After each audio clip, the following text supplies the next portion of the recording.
The Silly Goose Gang Podcast. Yeah. And we are back with episode 57 of the Silly Goose Gang podcast. And it's a real pleasure for me and for Chris to introduce and welcome to our podcast, Wil Willis, all the way from the west coast of America. So, Wil, thanks very much for joining us this afternoon, your time. Hey, thank you for having me. This is slightly surreal speaking to yourself. We're looking forward to it, though. This is so Ali is the big Forest and Fire fan. I don't really watch a lot of telly, but I've started to watch because I have an interest now in making knives. It's something that I've gotten into recently. I like the idea. So, but Ali's a big fan, and Ali's kids are also fans. So he's super excited for this. So, but yeah, we were been paying attention to the internet over the weekend. You were out at Winter Strong, right? Yes.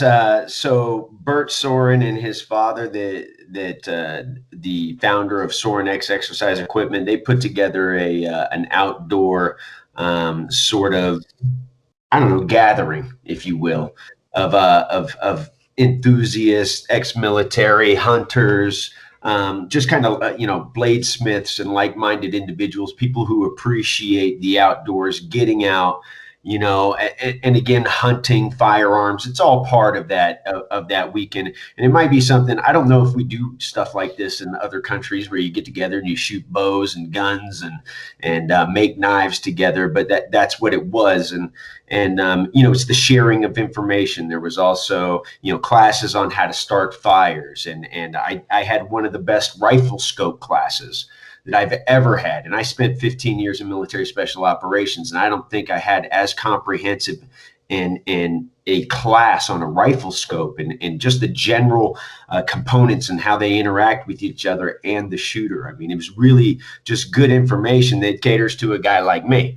And then on top of that, you throw in some exercising and a little healthy competition and then some drinks at night and some storytelling. And really it's an incredible event, and you create a certain sort of a vibe, almost like a tribe or family-like vibe, where even the kids are involved in like learning from their parents, learning from other outdoorsmen and outdoors women, I guess is what you would call them, or people who are really into it. And then it was, in the middle of all of this stuff that's going on, I really needed a weekend like that.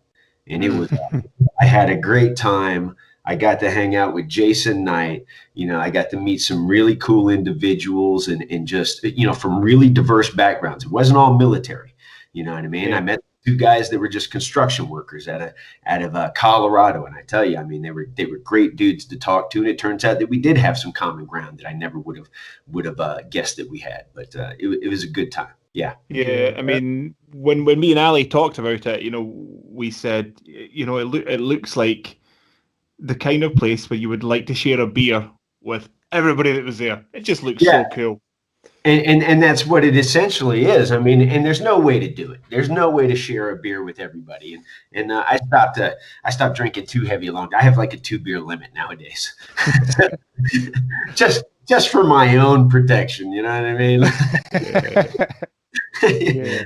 But it looked incredible. We were joking that it seemed like a little mini reunion of some of our greatest hits guests over the last year, because we've had Bert Soren on, obviously from Soren X himself. We just, the episode before yourself, we had Pat McNamara on. Okay. We also had Laura Zer on, who was doing some of the fire starting classes, and Ryan Mickler from Order of Man. Right. So it was like we were like following all the stories and seeing all the people crossing over, and it was like the Woodstock of cool dudes. Yeah. And cool girls. And girls, sorry, yeah. Girls.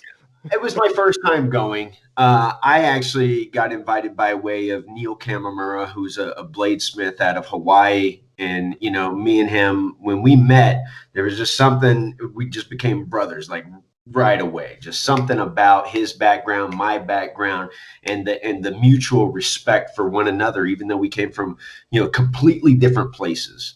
It really just kind of sank in, and he kind of, by way of Neil, Bert got in touch with me, called me, invited me, and it was my first time, so I didn't know what to expect. Some of the stuff that I was expecting was true. There's a lot of khaki pants and hiking boots. But then other stuff was really unexpected. You know what I mean? Like the competition, the quality of instruction that was there. The quality of products. Because people do come and they show off their products. Black Rifle Coffee was there. And if you know anything about Black Rifle Coffee, the huge supporters of the veterans community and stuff like that. So I really liked the entire experience. It was quite enjoyable. Yeah. I slept in my car for 2 days because at the airport I was like, I'm ditching this tent. That's tremendous. And I have to say as well, and I know Ali agrees with me with this, when we spoke to Bert, it's just an absolute sweetheart of a man. And the first person to send us stuff. He said, "Yeah, I'd like to send you a T-shirt." So he sent us T-shirts. We were like, "Holy shit, this is really fucking cool!" So we love Bert, an absolute diamond of a human being. One of the warmest and most welcoming guys I've ever met. And when you talk about like an alpha male, you know what I mean? A lot of people think that they're alpha males because they're the loudest, toughest guys in the group. That's not what it is. That's an alpha male brings order and kind of peace to the group. And when you listen to Bert talk, and he talks about what Winter Strong is and what it represents, man, it's really like it brings a chill to your skin a little bit. You're just like, okay, this is what I'm talking about. This guy's got it. It's all about community. It's all about elevating one another. It's all about supporting one another, and that's how things should be in the world. Yeah, 100% agree. Yeah, I guess that's I would say that's something that because from doing these podcasts, spoke to so many different people, that one of the things that we have learned, I'd say, mostly from whether it was UK or US military guys, is the humbleness, sort of like a quiet confidence, instead of like you're saying, not being tattooed up and jacked and on steroids, and that's not the alpha male. The alpha, like you're saying, the alpha male is usually the professional. I don't consider myself an alpha male. I consider myself a clown. You know what I mean? Like I'm the guy that wants to laugh and have as much fun as possible before I die. You know what I mean? Like that's me. I'm the guy that's like, okay, man, here comes Will. He's going to tell us something fucking entertaining right now. So, like, you know what I mean? Nobody expects me to roll into the room a lot of times and be the authority figure, though I am perfectly capable and have on multiple occasions. But it's like a switch flips, and it's almost shocking to people. You know what I mean? That I can just like pop into that mode and then pop right back out of it. You know what I mean? And then I'm just laughing and joking around again. I'm not an alpha. I'm something else. And so like when I meet a guy like Bert, you talk about the kind of person that you want to be. You know what I mean? Yeah. I don't want to be Bert Soren by any stretch of the imagination, but I see some attributes there that I admire. And I'm like, okay, if I were to be in that same position, that's how I wish I could conduct myself. Would it come off exactly the same? No, because you're still going to be yourself at the end of the day. But it's just like, that's a great example to set for anyone who wants to be in a leadership position. And I guess the way I was probably trying to put it was, the way that these guys carry themselves is probably what I was trying to say. I've been hit in the head a lot, Will. I'm pretty fucking stupid. But that's what I was trying to say, was the way that people carry themselves. That's what I meant. But I went the wrong way. Yeah. It's not always the guy that's like beating his chest. You know what I mean? He's an enforcer. Definitely. So the way that Ali introduced me to you, let's say I don't, Ali's the big TV fan, and I don't watch a lot of TV. So Ali sent me, as we do most of the time, it's sending memes or videos, and he sent me a video where you were pissed because somebody had said something on the net, and you made a video, and he sent it to me going, "You'll like this." And I can't remember what was the video, Ali. It was. I think, and again, I'm going back a little bit, but I think it was just after the stimulus checks had came out in the States, maybe a month, 6 weeks ago, and you had posted, Will, about the fact that there's businesses that can't open and they've had no money for X amount of months, and this is what they've turned up with. And you were talking about how the fact that you tried to get funding for something that had been shut down because they were basically backing businesses that would fail because it was government backed. So it was basically playing with the house's money. And someone had commented on your status and said, like, all you veterans are Al Qaeda, and I'm getting the pronunciation wrong because of my Scottish. Yeah, that's my Scottish accent. There's the clash there. And that was the video I sent to Chris to say, we need this guy on the podcast. Well, look, man, here's the thing. The American people are quick to give veterans the lip service. You know what I mean? Thank you for your service. You know what I mean? On Veterans Day, they enjoy their fucking day off and they drink their beer and they might watch the Big Red One on Turner Classic Movies. Who knows? On Memorial Day, again, they enjoy their holiday weekend. They drink their beer and it's all lip service. But the reality is that, it seems like veterans are veterans' biggest supporters. You know what I mean? That's the truth. Veterans are veterans' biggest supporters. Veterans are veterans' biggest advocates. Veterans and their families, I should say. And if you're not a veteran or a family member of the veteran, then you couldn't possibly understand, what it is to serve in that capacity. And it's not the American people's fault. You know what I mean? There are a lot of Americans who don't serve, whose parents were maybe or grandparents served, and they've got a healthy respect for the military, but they don't want a fucking military parade.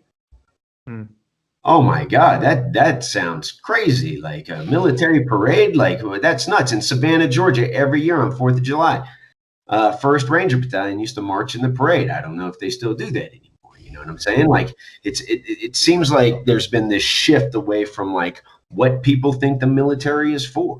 We're not just here to create freaking movies about stuff that happened in some land that you've never even imagined visiting. Yeah.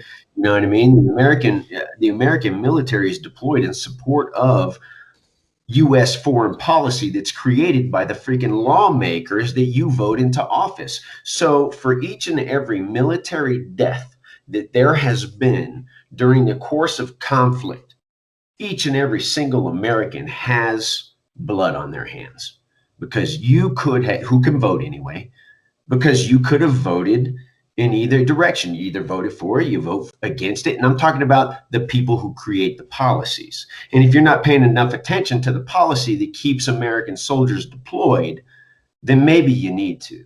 You know what I mean? And I don't know who said it, but somebody said it way better than I could. It's the warrior who wants peace the most, because it's the warrior who has the most to lose by going to war. But it's also the warrior who will go to war in support of those who won't go for themselves. You know what I mean? So when somebody like this guy, this fella, comes on, and here's the thing, it was a message for me about small businesses, keeping small businesses open, you know what I mean? Because some of this stuff that's going on in the world is hypocritical, it's counterproductive. You know what I mean? And there's been a wedge driven between people into, now it's not black or white or race. Now it's anti-masker, masker, left, right, liberal, conservative. You know what I mean? Now there's all these imaginary lines being drawn between people outside of what I like to say, the color of our candy-coated shell. You know what I mean? M&Ms, you know what I mean, that are going to get eaten. And I say this all the time. Raw M&Ms getting eaten by time. Do you think time cares what color the M&M is? Hell no. Does he separate, all the yellow ones and eat all the yellow ones, and then all the orange ones and eat all the orange ones? No, he just freaking randomly picks and chooses. Nobody gets to pick how they go out. Anyway, getting back to my point. This guy, called veterans or referred to me and other veterans as Al Qaeda. which is exactly, the terrorist organization that all of my homies who have lost their lives have been fighting against. All of my military, miserable bastard brothers and sisters, you know what I mean? They're all over there fighting, Al Qaeda and other terrorist organizations, and to parallel a veteran in the United States who's gone to war to fight against this threat that attacked us first. Let's be real. To fight against this threat and nullify this threat, and to enforce the foreign policy that the American people have created for themselves.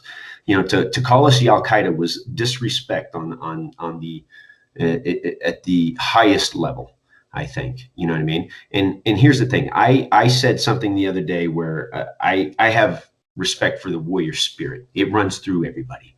You think that it doesn't run through your enemy? It absolutely does. It absolutely does. Okay. It's just as prevalent in every other culture as it is in American culture. I can respect that they're fighting for their beliefs and stuff like that, and that they have the support of people behind them as well, or they don't. You know what I'm saying? But for somebody who's supposed to be on our side to parallel us to that sort of thing was really offensive to me, and I had a lot to say about it.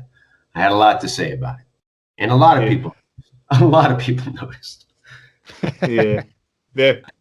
Well, I mean, it got the attention of a fucking moron in Scotland, so there was a win in there, right? But I mean, I don't know if it's a win because in reality, my reaction to that, we come back to, being an A-type personality or being an alpha personality. I mean, I could have just blew the guy kisses and said, I'm sorry you feel that way. But for me, I think that a lot of times people in my position who do have a large followership from people that they don't know, we get verbally, or I don't know what you call it. We get just attacked for no reason, man. And I'm talking like, I hope your wife and baby dies, that kind of stuff. And I'm not the type of guy who's not going to snap back. I'll crack back. Let's play this game. Let's do the dance. You know what I mean? If that's what you want to do, let's do the dance, because I can write too. And I can Google too, and I can look up stuff too. You know what I mean? Like, let's do it. So at what point, right? So, like, at what point when somebody says something like that to you, I hope your wife and baby die. Like, at what point? Well, when that happened, I turned off my comments for a long time, and I didn't post anything for a long time. I had a big break where I was like, I'm not going to post anything. You know what I mean? Because the day after that happened, and I'm a spiritual guy, the day after that happened, my wife's car got totaled in her own neighborhood, driving down a neighborhood street. Some woman gets backed, and she's pregnant. You know what I mean? Some woman backed her car into the side of my wife's car, broadsided her. And so for me, that's all like what my wife would call nephis. You know what I mean? It's all like bad energy. So we kind of turned the comments off. I stopped dealing with it. And I put a lot of thought into how I would engage these sorts of situations in the future. And my wife's answer is to just block them, just delete it and block them. And some of it I will. If it's outright just grotesque or whatever, I'll just delete and block. I mean, that's somebody who needs that's somebody seeking negative attention. Yeah, 100%. Yeah, you're seeking negative attention, and if I were to respond to that, you're just feeding it, and everybody knows this. But still, like it really does depend on what the subject matter is. You can attack me, and I'll freaking come back on you, but don't shift fire left or right. You know what I mean? Like that's the things that I love. Yeah, that's what I'm saying. Like, there's a point where maybe somebody could. So obviously, me and Ali don't get any hate because they fucking loves us, so it doesn't really matter. But we nobody gives us any hate. But then there's like a point where somebody may say something, you may post something, and like somebody may say something about whatever it is, whatever you're doing that day or a workout, and you might go, okay, this guy's just a bit of an asshole, but it's not. But somebody says, I hope your wife and baby die. Like, that's so far past the line. Yeah, like, to illustrate their point in an argument, in a conflict. Yeah. And here's the thing, man. Like, you can say whatever you want. You really do. Like, here in America, man, I believe that you should be able to say whatever you want to say about anything, about any subject. And you can, but should you? Should totally. you say whatever you want to say all the time, or should you maybe think about your audience, think about whether or not it's the right thing to say, think about the repercussions for the things that you say, because you can say whatever you want to say, but nobody wants to admit that maybe there are repercussions when they're wrong. You know what I mean? And that's our biggest problem, I think. And nobody wants to say, all right, we were wrong about something nowadays. Do you also think as well, with let's call them assholes for want of a better phrase, assholes like that they would never, ever, ever in a month of Sundays come up to you in a parking lot or a mall or anywhere and say that to your face? No, so it disconnects that threat of. I don't want to say no, that would never happen, because it's like daring a psychopath to freaking do. You know what I mean? I don't want to say no. Let's just say that I'm ready for it. Yeah, well, that's the difference though, because at least, and I know this is going to sound crazy, you would almost have a small amount of respect for someone that came up and said to your face, well, you're a fucking asshole and I hope something bad happens. You'd be like, okay, let's go. Let's talk about that nose to nose, mano a mano. I'd be like this. Yeah, exactly. Whereas if you say it across the internet on a message, like, fuck you, Will. Yeah. Well, that's where all that trolling and again, it's all about attention. I mean, there are so many people locked in at home that aren't getting the attention that they want right now. They're just going out into the social media land and creating attention where there maybe was none before. I mean, I've never seen such a huge influx of entrepreneurship. Towards I don't know how to make money off social media. Like, I've never made a dime off social media. I've got a video on YouTube that's got 7 million freaking views, and I've never seen a dime of that money. I don't know. I don't know where it is. So but there's been like this huge influx of these people. So more people are starting to look at social media and like the commenting and stuff like that. It's becoming a lot more prevalent way of people communicating. And if you really want to know the truth about somebody and how they feel, follow their comments on other people's social media. 100%. No, I could. Somebody's the sweetest person in the world, and you start following their comments on social media or stuff like that, and it turns out they're a freaking nasty individual. You know what I mean? I recently, most recently, I never leave comments on people. I never leave any bullshit comments on anybody's post. But recently, I think it was one of the Paul brothers. Logan or Jake, whatever one it was, and doing this, YouTuber boxing shit, and he was. I think he was like, criticizing Conor McGregor, and I'm not Conor McGregor. I'm not a Conor McGregor fan, but he was talking shit about Conor McGregor and his family, and like I seen myself on Instagram, and I was typing something out, and I went, I'm not one of those fucking people, and I deleted it because I'm like, I'm not fucking. But I was so close to commenting, like, whatever it was, and then I was like, I have to delete this because I am only feeling the beast. This is fucking stupid. Stop it. But I was able to stop myself, and I'm not that moronic. But I mean, the guy contacted, with the incident in question. The guy reached to me on the backside, and he was like, "Oh my God, this is what's happening to me right now. People are coming after me. I have to shut down my social media and all that." And I'm like, well, those are part of the consequences. Yeah.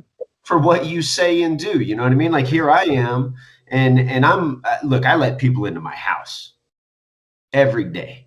You know what I mean? Like, pretty much every day, people are in my house. You can see my life. You see how I live my life. I'll tell you how I think, how I philosophize.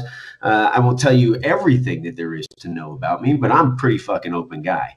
And then you come at me knowing who I am and how transparent I am with my life, and you do those sorts of things, you're going to pay consequences for that. You know what I mean? Like, everybody knows what you did was wrong, because everybody knows that it wasn't a mask thing or a freaking left or right thing. What I was talking about was small business. And I even brought it back to your point, Alistair, where I went to get a small business loan, and they weren't backing any of that stuff, just a paycheck protection program. They weren't doing any small business loans, a major bank. You know what I mean? And that's what I was talking about. And to bring it back to this masking thing, and then to pepper in the Al Qaeda on top of that. One, you were off base to begin with, and you started with like, anti-maskers are fucking idiots. Really? All of them? Because I know doctors, they're pretty anti-mask. You know what I mean? I'm not anti-mask. I will wear my mask, but I also know it's an illusion. It's a facade. I'm wearing it to please the individuals who are a little bit more scared of what's going on, but also it's for peace of mind. That's why I'm wearing it. It's not because I believe that the mask, that piece of cloth that I have on my face, is working. I don't believe that, because I take it off, I put it on, take it off, put it on. I'm breathing on it. It's wet, it's soggy, and I'm constantly shifting it with my hand, and then I'm touching other shit. And me being a medic, I know that's how viruses spread. You know what I mean? And then they see other people touch the same stuff I'm touching, and they're adjusting their mask and touching their face. Sterility only works in the hospital in short periods of time. Yeah. Short periods of time. And if we're not wearing gloves, there's only one guy I've seen doing it right. I took a picture of him at the grocery store. He had a freaking plastic egg on his whole head and was wearing latex gloves. I'm like, that's the only guy that I've seen doing it right. I don't know what the egg is, but it had like fans and shit whirring in it. I was like, that's the only guy that's even trying to do it right. Yeah. Isn't it hilarious? So isn't it hilarious that it's those people who have like the full fucking NASA space helmet on, and they'll look at a guy who's saying, I'm not wearing a mask, and go, you're a conspiracy theorist. Yeah. Are you going to the moon? What the fuck are you doing, man? Like, yeah. And here's the thing. That guy is the weirdo. Yeah. The guy who's doing it the most right, even to mask, the people who are all about the mask. That guy is the weirdo. Nobody wearing the regular mask is like, I need to get one of those plastic egg helmets, because that's the real way to do it. It's not happening. It's not fucking happening. You know what I mean? People are like, I'm going to wear this mask. I'm going to convince myself that it's going to protect me from something that is obviously deadly, obviously has made flu, pneumonia, emphysema, CHF, has taken over all those other diseases. You know what I mean? Like this thing is wiping us all out. And this little piece of freaking basically underwear, a pair of panties on my face, is going to be what stops it. That's not true. I didn't.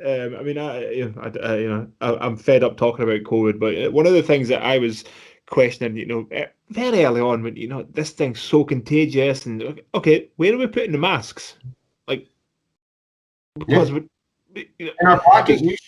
If it's super contagious, surely it should go like in a fucking double bagged, like it's asbestos. Do you know what I mean? Like, what are we doing with it? We just put it into a bin and go, like, okay, that it's not perfect. We're trying as a globe, as a planet. We're trying. You know what I mean? And whether you believe in it or not, here's the thing. It just, for me, the mask thing, it's just to make other people happy. I wear it because you have to wear it to go into the shop, and I can't be bothered arguing with people. Okay, I'll put it on. It causes pleasure to me. Yeah. And also, as you said, well, if you're wearing it, and particularly where me and Chris stay, there's quite an elderly population.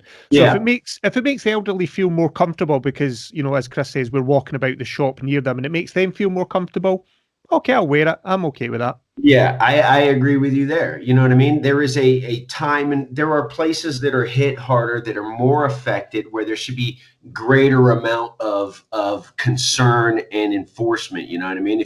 Obviously the nursing homes, a coronavirus just wreaked havoc on nursing homes, across the globe, and especially here in the United States, because it seems to be what we do with ourselves. In fairness, Scotland did not handle that care home situation well, because we sent people that had been taken to hospital that had all the COVID symptoms, been in their 70s and 80s, decided not to test them and send them back to the care home. Yeah. You know, it's just a lit match to a bit of paper at that point. It just burned through. Up royally. Yeah. But yeah, I'm a small business owner. We can shift off of COVID because all that's going to get is a bunch of flack either way. Well, you want to get flack anyway. I think me and Ali actually got some hate at once on this, and it was somebody commented on YouTube and said that we fat shamed them. Oh yeah, one time. Somebody said that we fat shamed them, and I'm going, I don't think we did. Fat shamed somebody. Fat shamed. Yes. Oh well, here's the thing: obesity is a mental illness, as far as I'm concerned. If you don't have like a physiological problem, I think that obesity is an addiction. You know what I mean? So like, your food becomes your addiction. You may drink, you may do other things, but food's your thing, and it's really, you're addicted to endorphins. Yeah. You gotta shift gears, change your addiction. Yes. I've said a few times on this podcast, well, I've kind of been to America because I went to Disneyland in Florida on holiday with the wife and kids. Oh yeah. And I had never ever seen so many huge obese people in my life. I'd never seen so many people on mobility scooters just because they were fucking obese. It was unbelievable. It's like they give you cheese with everything. Like, I need a mobility scooter. Would you like would you like some cheese? You need cheese on your mobility scooter. Yeah, I ordered the first night we landed. The first night we landed in Florida, we'd been traveling for like 36 hours, and everyone was just tired and hungry. So I went to because they had the 24-hour restaurant, and I was like, can I get 2 adult portions of chicken and fries and 3 child portions for the kids? And the first one came up with 17 bits of chicken. So I was like, oh, that'll be mine. And then another one appeared with 17 bits of chicken. I was like, that'll be the wife's. And then another one appeared. I was like, sorry, I only ordered 2 adults. They're like, oh yeah, the adult portions are coming. That was the kids' portion. The adult portion had 25 pieces of chicken, chicken bites. So I was just like my daughter was like, chicken nuggets, chicken bites. Yeah, boneless ones for the kids. And my 7-year-old daughter was just like, what? It's like a boat of food. Yeah. That's we love our food. You know what I mean? We love it, and we gorge on it. What can I say? I'm a big eater. Or I used to be when I was younger, man. I mean, I used to go to a restaurant and just tell them to bring me everything on the dessert menu without even looking before I ordered my meal. I'm like, bring me all the sugar right now, and then I'll order, when I sit down. I would tell them right away, just start bringing me desserts. And my friends were always flabbergasted. I ate a 5-pound steak one night, just so that we could all eat for free. I ate a 3-pound hamburger and a huge plate of fries and cans of some. I was the guy. I could just put food away, but I was also burning it off at an exponential rate. I was an alcohol burning funny car for a long time. So food, booze, go. You know what I mean? One of the staggering things is, especially being Scottish. When I was 1999, we were in Florida. And going to restaurants, and it's as a kid, and it's as much ice cream as you can from the Mr. Whippy machine. It's and you're like a kid, you're going, oh, how big can I make this thing? So you've got a cone, and it's fucking this big, and you're trying to balance it on the way by.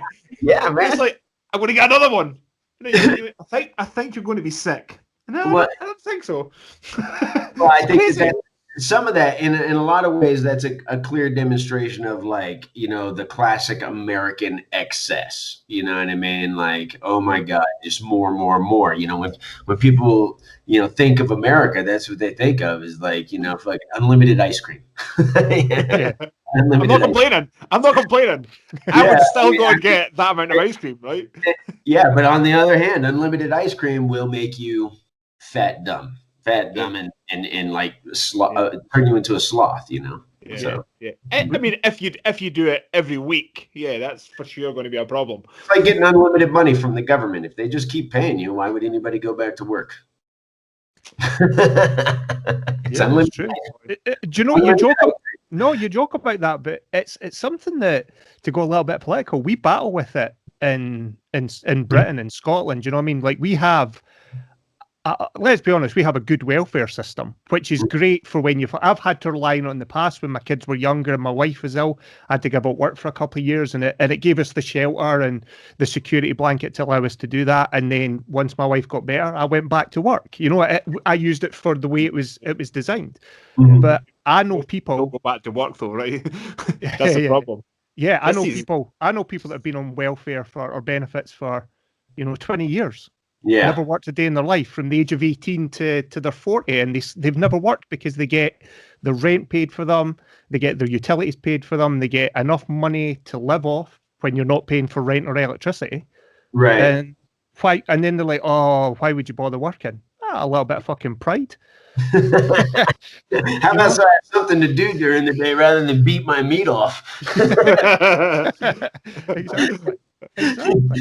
I think that a lot of people I think that there are different kinds of people in the world, and some people are proactive and some people are not. I'm not saying that people can't be a victim of their upbringing or just like they inherit a certain way of thinking and that's how things go. This is how it works. This is how, the economy works. In the United States, they do not teach people about money in school, in primary school.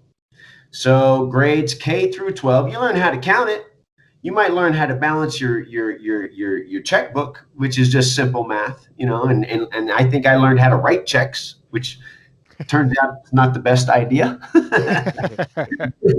but you don't learn about money. You don't learn about business. You don't learn about, you don't learn about the stock market and how things really work. You don't learn about how the government and business tie together. And, you don't learn about how businesses lobby government for particular laws and all of these things. Those are only things that you learn as you get older and you start to gain more experience with your, I'm going to say taxes first and foremost. You know what I mean? And here's another thing. If you're living at home, not paying taxes and collecting that freaking government check, man, and you're saying this is wrong, this is right, and, who should work and who shouldn't, you kiss my ass. You know what I'm saying? Like, Yeah. you're still living with your mom and dad. Who the hell are you, man? Like, get the F. I'm sure there's some dad out there right now trying to kick his kid out of the basement who he's having a massive disagreement with right now. And his kid's like, no, Dad, you suck. I'm right. And, this is how the world should be. And he's like, you still live in the basement. Yeah. Right? You're telling everybody else on your keyboard how the world should work. But anyway, No, we it's don't. true. It's funny you mentioned that 100% because true. a couple of weeks ago, I've got my boys are teenagers. They're 17 and 18 now, Will. Mhm. And the two of them were arguing about a fortnight ago, just brother stuff because they've been stuck in the house because of lockdown. They share a bedroom and they were butting heads almost physically. And I Okay, went, for those Americans out there that don't know what a fortnight is. sorry, fortnight is about 14 days, 2 weeks. I'm forgetting that's a British term. Well, they think Is it? Is that- here in is the that- United States. Yeah. Ah, I did not know that. Sorry, Alex, you were saying. No, so they've been stuck together for like 2 weeks or a fortnight for our British viewers and listeners, and they were physically almost butting heads. So I went along and shouted at the pair of them, and my oldest son turned around to me and went, "Well, maybe if you did this and you did that." I was like, "Oh, no, let's just wind that right back." Yeah, And he was exactly. like, "Oh, but yeah, this and that." I was like, "No, you don't get a say. Once you put money in the house and you're paying some rent, then we can have an open discussion as adults. In the meantime, you fucking do what you're told and sit the fuck down." Yeah. It's like the student loan thing. You know what I mean? There's all these people out there that took out student loans so they could get a higher education and get a better job. And then they found out, like, man, if I went to trade school, you know what I mean? And I was a car mechanic, a plumber, or an electrician, or a carpenter, or something like that, I'd be working my ass off right now. You know what I mean? But no, you went to school for something else, and then a lot of those jobs went away. You know what I mean? They don't exist anymore, and you have a whole bunch of people out there who took out these loans that don't want to pay them back. You know what I mean? Like, I don't want to pay that loan back. Well, who do you expect to pay it back? The government. Well, who is? That's you. That's you. That's your money that you're paying back your own student loan with. Don't you understand that? And then my money and everybody else's. I paid my student loans back. I took student loans out so that I could survive through college, and I paid them back. You know what I mean? And I was proud to have paid them back. And then when I hear of it, and it wasn't a small amount of money, you know what I mean? So when I hear about somebody who's got an even higher degree than me, who has even more opportunity, I went to school for film. You know what I mean? Like, but when I hear about somebody that went to school for business or has their master's in something, and they've got, you know, this mountain of debt, and they're like, I think somebody else should pay that. I'm like, what the hell did you learn when you were achieving this higher education? To shit on other people? That's what you learned? You know what I'm saying? Like, that's not right. To me, that's not right. You could defer it for as long as you want. You know what I mean? I think, or for a certain amount of time. I mean, I don't know how it should work, but it shouldn't be everybody else pay your debt. I don't like that, and no, definitely that's not for me. Yeah. I mean, we seem to have gotten to a point in civilization where nobody has any personal responsibility. Like, you know, if you're you know, fucking £1,000 and all you is you know, eat chocolate and Doritos all day. I mean, that's your fault. You've created that problem. Do you know what I mean? And if you go to fucking university and you study, I don't know, whatever nonsense, fucking gender studies or some stupid shit, and you've got 100 grand with a student debt, that's you've created that issue, and that is your issue to solve. Yeah, and I agree with you, and everybody falls into that blame shifting trap a lot of times, where they don't want to take responsibility for something that this happened and that's why I did this. You know what I mean? And my wife is pretty good at pointing, you know, a mirror back at myself and saying, like, you need to look in this mirror and be honest with yourself. You know what I mean? Like, you react the way that you want to react to certain situations. You know what I mean? Because you know in your heart of hearts that's true to you. You know, and because I'm always like, when I snap, I talked about, like, I'm the happy guy, but then I can just snap. Like, when I snap, I'm always really, really, like, I'm always really regretful about it. Even with that guy, you know, who contacted me on the backside and said that I was ruining his life and said I told lies about him. And I was like, no. You know, I felt bad about it, but at the same time, I had to, you know, for me, I just had to be true to me and be like, I stood my ground, and this is what it is. And you know, if there was any wrongdoing or whatever, I'll take the blame for that. That's okay. Yeah, I said those things. I don't have a problem ever saying, yeah, that's me. That's my fault. I did that. Yes, me, 100%. Okay, 100% every time. And I'm not always a good guy, but that's okay. You know what I mean? Nobody. Nobody's always the good guy. Sometimes you're the bad guy. This is something that I've personally tried to do over the last 2 or 3 years. Is just say, when I've fucked something up, say, that's my fault. Yeah. I'm sorry, I fucked up. And it'll save you a lot of heartache and arguments. Yep. You know what I mean? Sometimes it just says, it helps just to say that's my fault when it wasn't your fault. Yeah. But that's also true. When we talk about the blame shifting and stuff like that, you know, a lot of times that comes from our leadership, politics.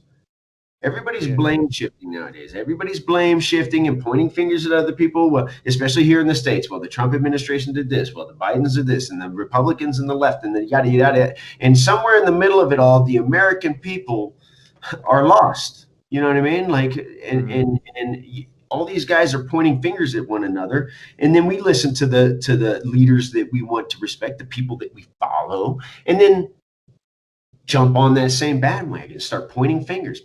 The left doesn't want to work with the right. They have diabolically or diametrically opposed goals. You know what I mean? I believe in the United States there needs to be like a middle of the road party. You know what I mean? We've said that. We've said that. Yeah, the bipartisan system is broke. Yeah, it really is. We've said a few times that we think one of the great things that could come into probably politics across the world, and you know, certainly in the Western world, is, for want of a better phrase, a common sense party.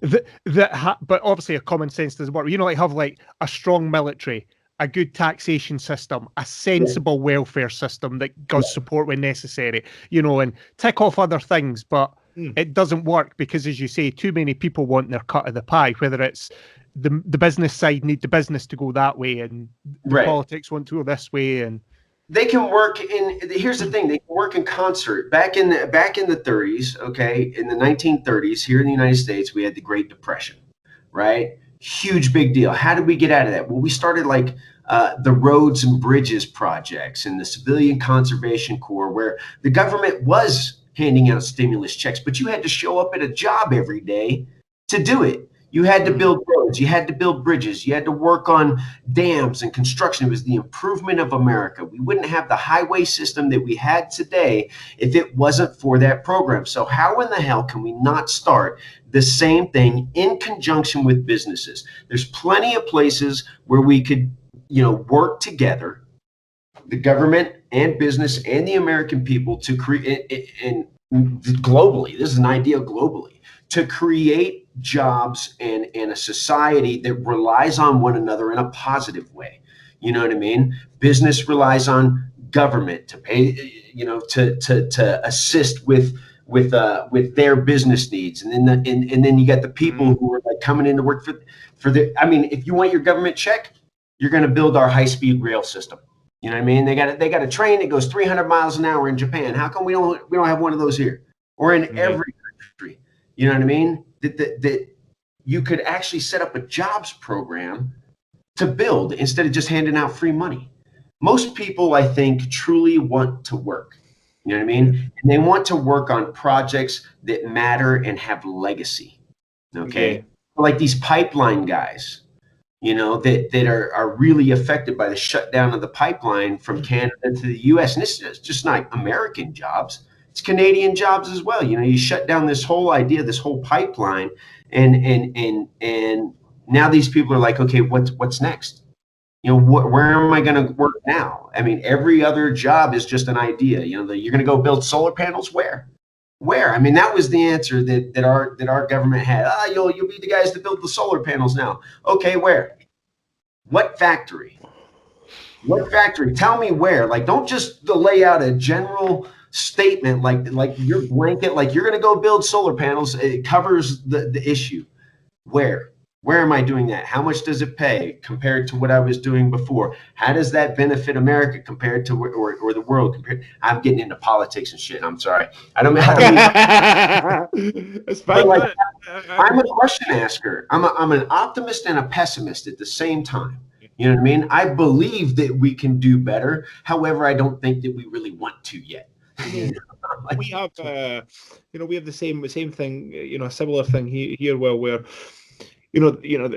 our government are saying that we will ban the sale of new petrol and diesel powered vehicles by 2030, 9 years time, and and you go, okay, how? Like, I'm a small business owner, and I have some trucks, and it's going, okay, how the fuck in 9 years time? You can't even fill potholes, okay, in the roads. Yeah. 9 years we're putting this entirely new infrastructure in place. Yeah. How? Explain. I mean, I'm not saying this is terrible, but the technology is going to have to take this quantum leap. How? It's just explain it. It will never happen the way that they think that it's going to happen. You know what I mean? I've got two classic vehicles in my garage, my 63 Nova and my 67 Mustang. I ain't replacing those with shit. You know what I'm saying? It's not going to happen. And you know what? Every time I drive into LA, every time I drive into Los Angeles, every time I drive into a major city, you know what else I see driving into that city? Dudes who drive trucks, women who drive trucks, people who work for a living, people who get sweaty for a living, people who get dirty for a living drive trucks. And until you start to come up with some alternatives to what they're driving that's economical for them, trucks are going to continue to be on the road, doing all of that work that you don't even imagine exists. There are people in this world that don't know how their toilet gets cleaned. I know how mine gets cleaned, you know what I mean? I'm in there with a scrub brush, whatever, you know what I mean? But there are people in the world that's like, every day, clean toilet. I mean, that's amazing. But the guy that cleaned it, or the person that cleaned it, probably drove a truck to work. You know what I mean? Probably drove a gas-powered vehicle to work and it probably wasn't new. I guarantee you it wasn't new. It was a used clunker that they drove to that job because that's what they could afford to drive to do that job that you don't even freaking appreciate. But you think we should get rid of gas fucking vehicles. Kiss my freaking underside taint part. The part behind my balls. The part right behind my balls, kiss it because you don't know what you're talking. That was an extremely specific area that you wanted to talk about. Is anyone else thinking? Is anyone else thinking? Will for president 2024?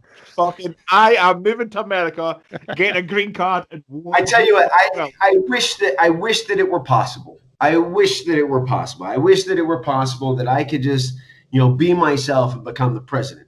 Unfortunately, I couldn't handle the smear campaign. I wouldn't survive the smear campaign. I would get in a fist fight. I would just go to whoever was smearing me and I'd fucking punch him in the face. And I'd be like, there, now you got something to freaking help you remember to think before you say things. Nobody has that anymore. Nobody gets jabbed in the face anymore for saying stupid shit. You know what I mean? Kids don't even get fist fights anymore. It's called bullying. One was bullying the other. I mean, it's a fucking fist fight. They're two teenage boys. It happens. Let's put it to bed. Okay. I would just like to say, because I want to be on the campaign trail, that Will also, after he's punched you, he'll get you a napkin to stop the bleeding. He'll make sure you're okay, because he likes to punch in the face, but he's also a nice guy. Yeah, absolutely. Only justifiable punching in the face. Justifiable punching. And that is a real problem now. No, there are people who have gotten far too comfortable disrespecting people because they haven't ever been punched in the fucking mouth. Here's the thing. I'm gonna be honest, man. Like I grew up in the 80s. We didn't have helmets. We didn't have knee pads. We didn't have elbow pads. We rode bicycles with roller skates on our feet, and we had boxing gloves on our hands, and we tried to beat the shit out of each other. You know what I mean? Like, we didn't have the internet. We didn't have video games to entertain us. We had each other. We had each other, and we learned how to live with each other and play with each other and work with each other and argue and fight with each other. We also learned about boundaries. You know what I mean? There are things that you can say and things that you can't say. Like, I can badmouth my sister, but if you do it, I'm going to beat your ass. You know what I mean? Like, those were the rules that are kind of established as we all kind of grew up together in a less global environment, I want to say. You know what I mean? When me in America gets involved in your business in Scotland and says you shouldn't be raising your kid like that, well, what the fuck business is it of yours? You know what I mean? And what makes you think that throwing your pebble from my spot in LA should ripple my serenity or my pond at all? You know what I mean? Like, get the hell out of here. I don't like that. I had somebody tell me that it made some comment about Forged in Fire one time on Facebook about how we were disgusting for using carcasses. And I'm like, well, first of all, we didn't kill them. We didn't kill the animals. You know what I mean? Most of them are rotting someplace. You know what I mean? Like this, there's no smell-o-vision yet.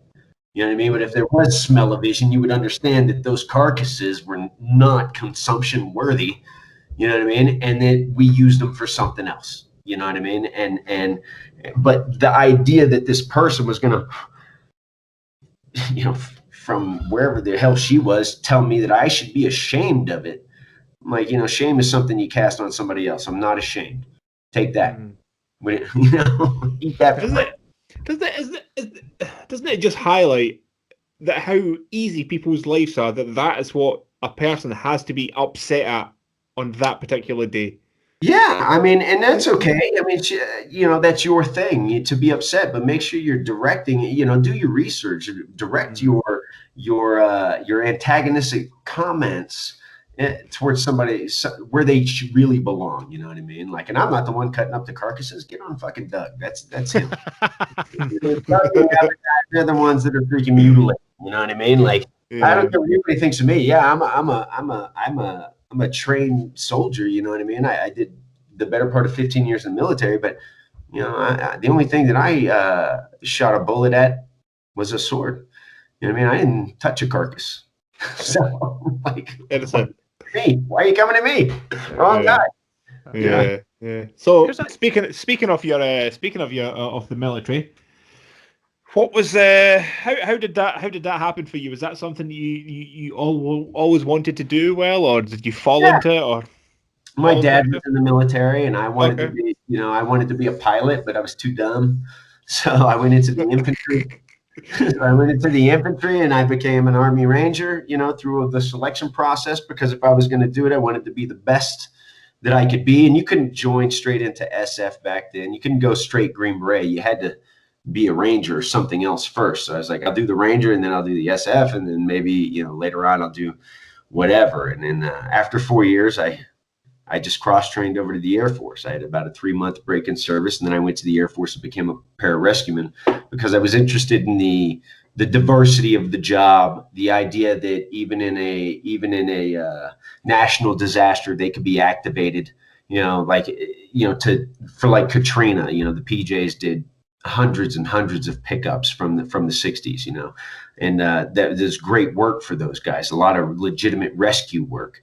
I got I got a rescue, a Sikorsky rescue in Iceland, recovered a guy who had driven his car off the road and skipped his head off of the lava, so not funny, but he lived, and it wasn't the smoothest operation ever, but I like the idea that you could still be doing real stuff, even though we weren't in a current conflict. Where with the Ranger Battalion, if you weren't in conflict with in some sort of foreign conflict, you were in conflict with one another. so it was a different kind of world, and it was a different time too. So I'm talking like over 1993 to 98, I was in the Army, and then from 98 to 08, I was in the Air Force. So. Yeah, it was a cool experience. I learned a lot, and I learned about a lot. I learned a lot about a lot of things. I learned a lot about the military. I learned a lot about operations and tactics and weapons and all of that great shit. And I learned a lot about just life in general, you know what I mean? Because I was doing it wrong back then. You know what I mean? I was giving everything that I had to something that would never give anything back, and other than while I was there, you know what I mean? And I got to keep my titles and all that stuff. But as far as like love, you know what I mean? Love from the actual military, I get it from my veteran brothers. And they'll all tell you it's the same thing. You don't get love back from the military once you're gone. You get love from your homies, so. It's even with it, I didn't serve. I went to join the Royal Marines when I left school, but blew my knee out. But my dad was 22 years in the Royal Navy, so he spent a lot of time away. And talking about showing no love, like with the Royal Navy and the Military Code of Justice, or the equivalent over here, when he was redeployed to different bases, like we were classed as excess baggage on the travel dock because we weren't essential for duty. And my dad used to be a bit handy with the fists on multiple occasions, but especially in the Navy. He was the Navy cruiserweight boxing champion at one point. And he was joined in 75 and demobbed out in 97, 98. So he was through the 70s and 80s when it was acceptable in the Navy. If someone pissed you off, you punched them in the mouth. And then that's how you learned. And then you didn't get punched in the mouth quite as much. So you learned by that process. And then in his later years, he still acted like that, and the Navy had changed. So he used to get pulled up on captain's tables. And under the military code at the time, if you were docked a month's wages, they just took a month's wages off you.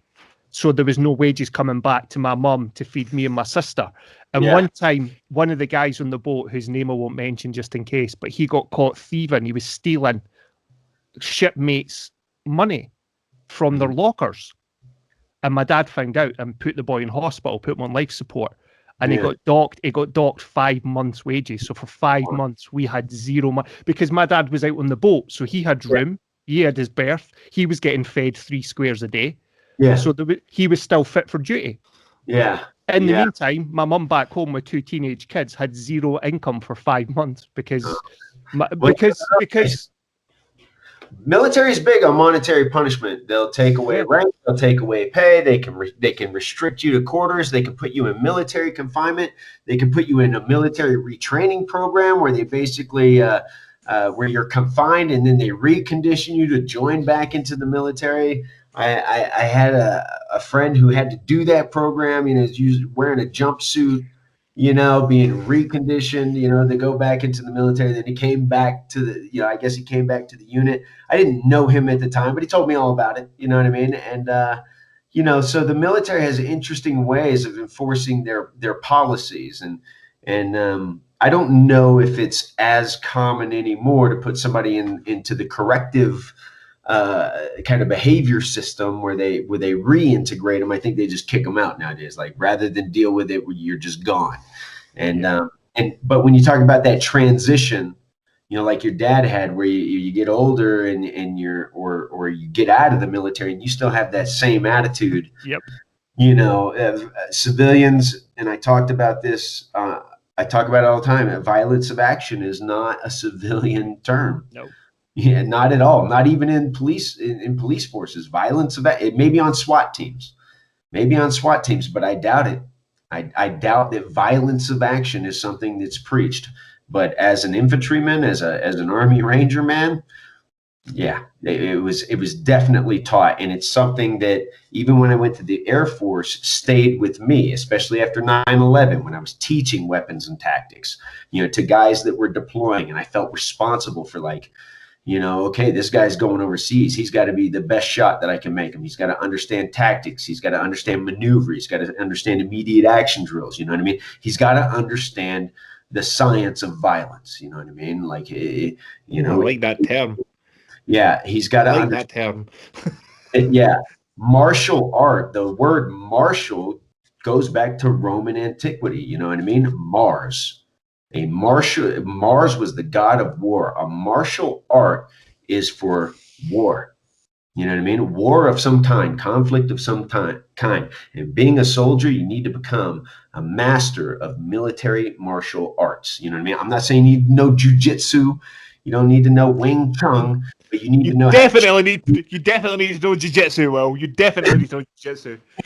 I mean, you might need to look here, man. I took judo when I was a kid. I did boxing with my dad. I was a high school wrestler. I can't beat up Tim Kennedy. No.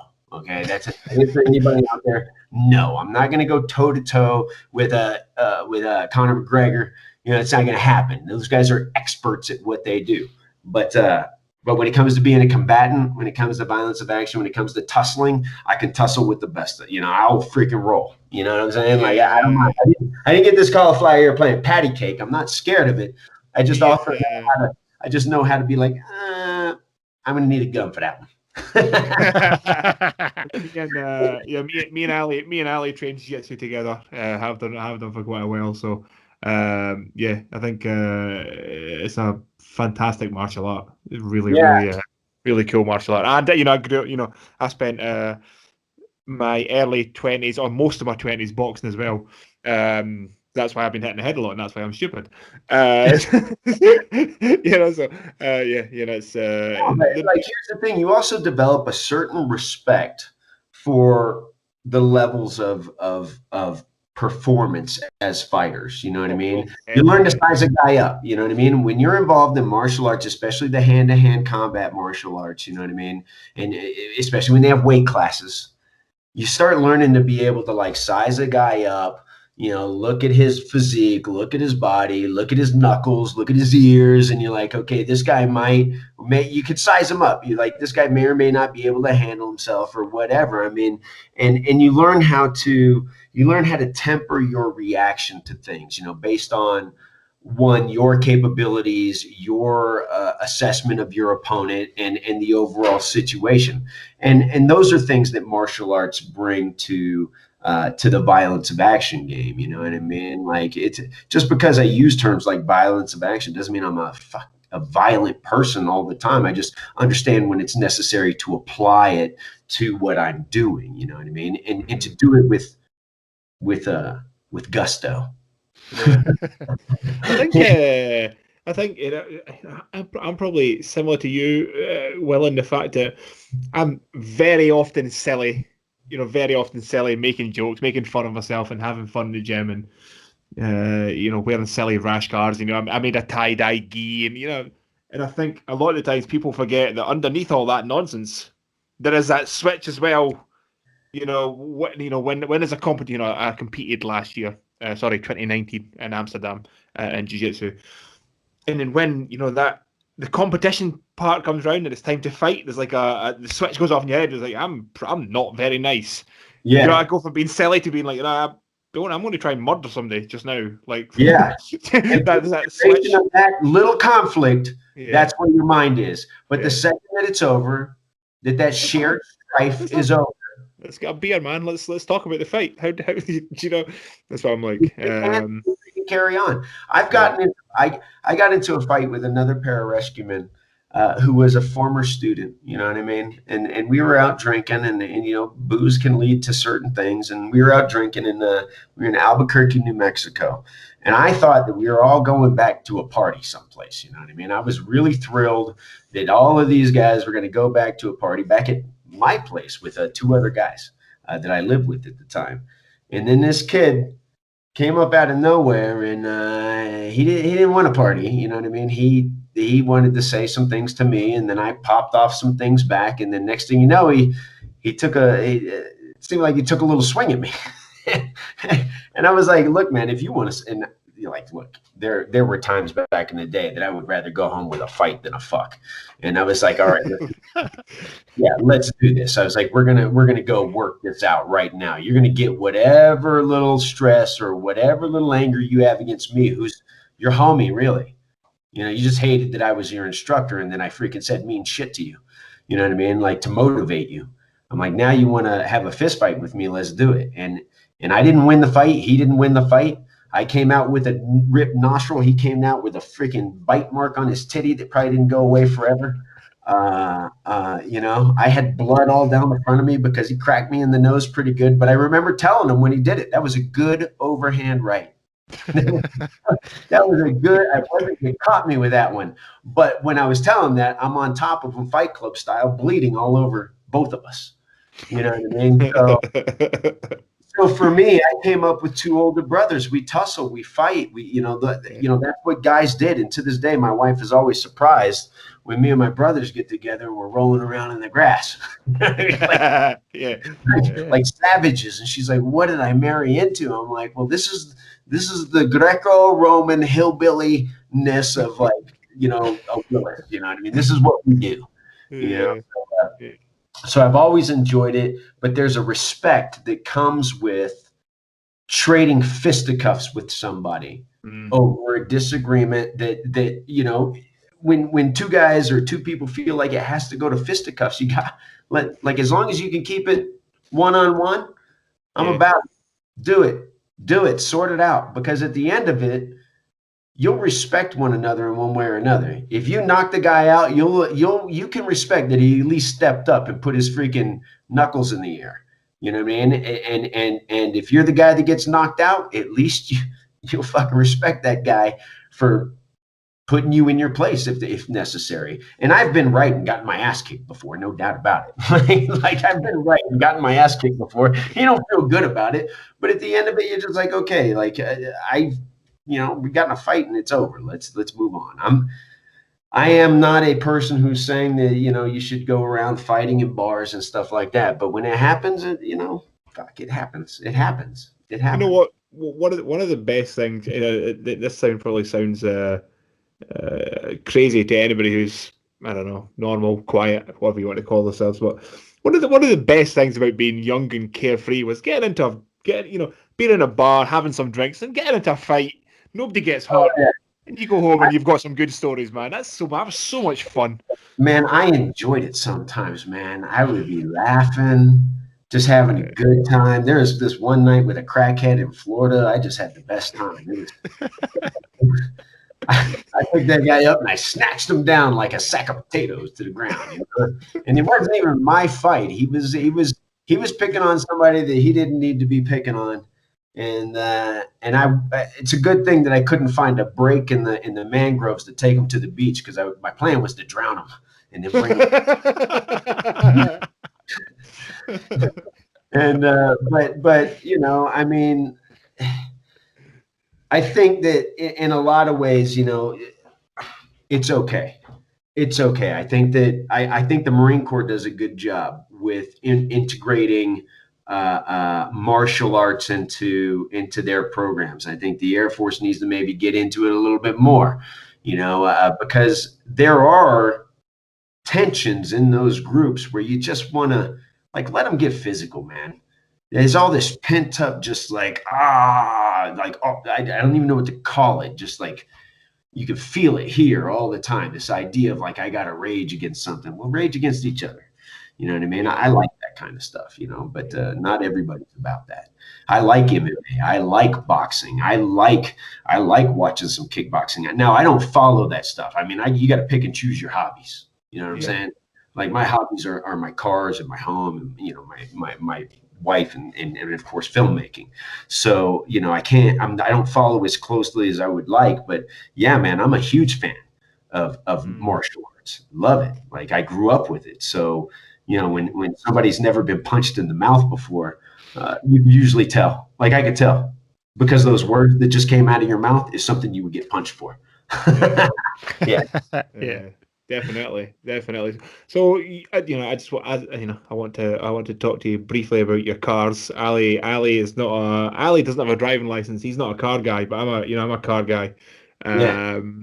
So what, you know, the hilarious thing is, so when I look at, you know, an old Mustang, and aesthetically, you know, we look at them here and you go, that's so fucking nice, such a beautiful looking thing. It sucks that we just can't have them. They just don't work in this country. They just don't. They look completely weird. Just weird. They just look completely out of place. Like if you've seen somebody driving, you know, down our local high street in a '67 Mustang, you're like, yeah, what's that fucking asshole trying to prove? The fuck? Yeah. They don't work at all. It's bizarre, but beautiful looking. Such a nice looking thing. Yeah, I mean, it's the same thing here. You know, you're driving around in the Mustang. People, you know, some people give you the double take. You know, around here in LA, you know, the highway racing is a big thing. So there's always some guy that rolls up on you, and you know, you're driving a nice classic car, and he thinks you want to street race with him. You're like, no, homie, it's not gonna happen. Like this thing's nice for a reason. See how your car isn't? Yeah. So you get those looks every now and again, but I had friends in high school that had classic cars. My dad, the only classic car my dad ever had was a '69 Jeep Commando, and it never really worked right. And, you know, mostly I just, you know, watched him drink beer and handed him wrenches until he passed out underneath the car. No, he's a good guy. But you know, my homies who had, you know, classic Camaros and Mustangs and stuff like that, I really was into it. You know what I mean? I would go places with these guys, and, you know, they'd work on their motors, and, you know, they race them every now and again up and down the road. And, you know, I was like, man, I got to get my hands on one of these, but how am I going to do that? You know, and it wasn't until I got a lot older, you know, that I really was able to afford, you know, to have classic cars. Now, I'm not saying that I didn't have classic cars when I was younger. I just couldn't afford them. You know, I had them, but they didn't run. Yeah.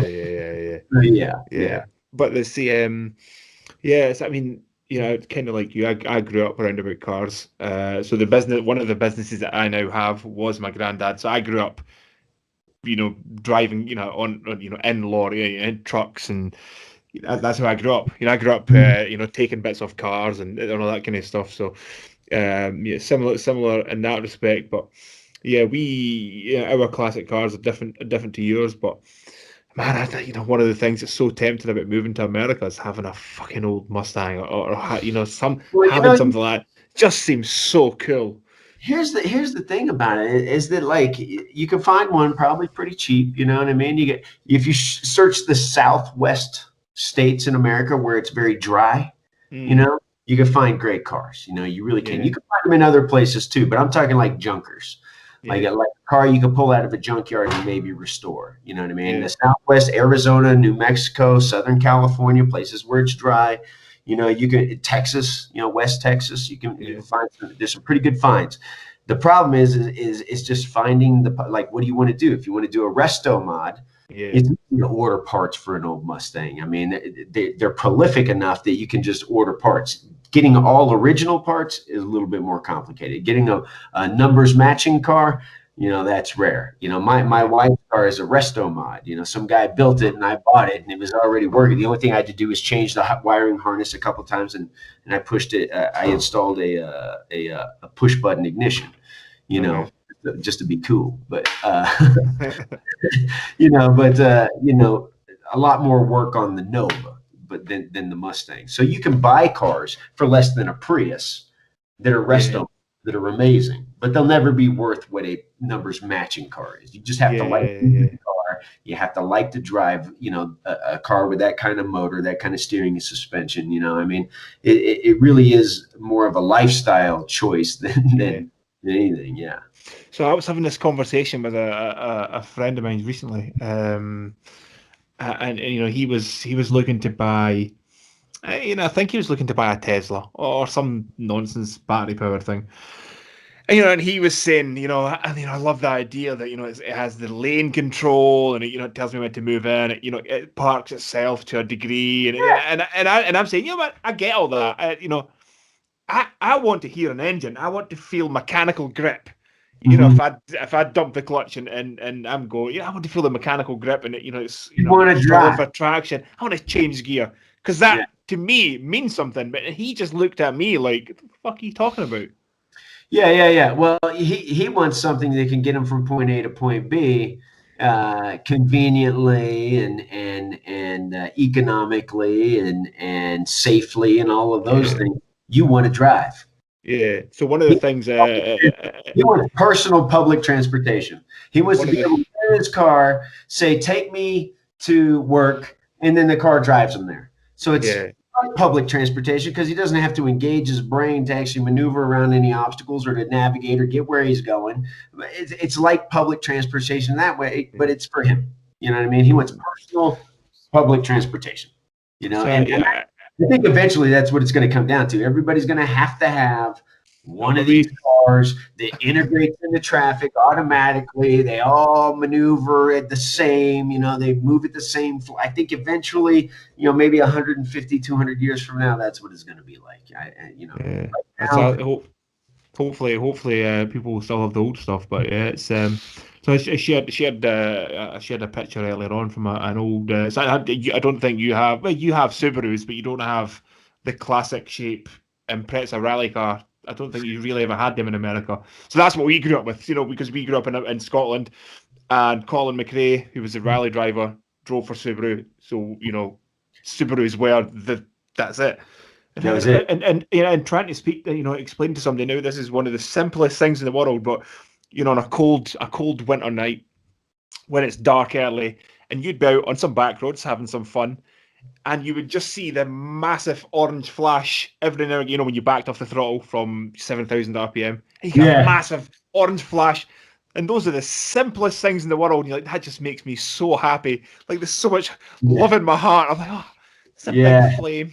It's so nice. So nice. So happy. I'm so happy.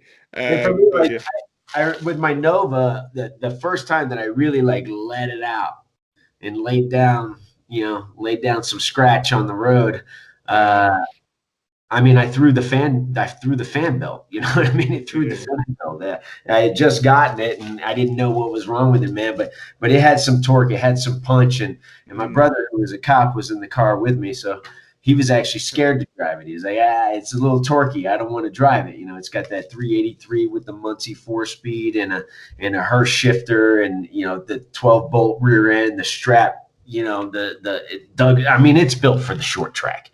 You know what I mean? The quarter mile. It's built to run the quarter mile, but all original inside. It's a little bit of a super. Have you put it down a quarter?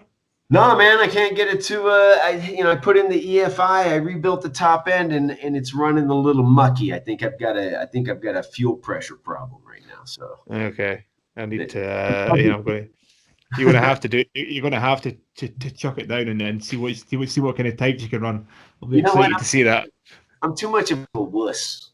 I'd rather just like drive it around and enjoy it as a daily driver than I'm afraid that I would blow the head gasket or something like that again. And man, what a nightmare it's been so far. I don't want to do that.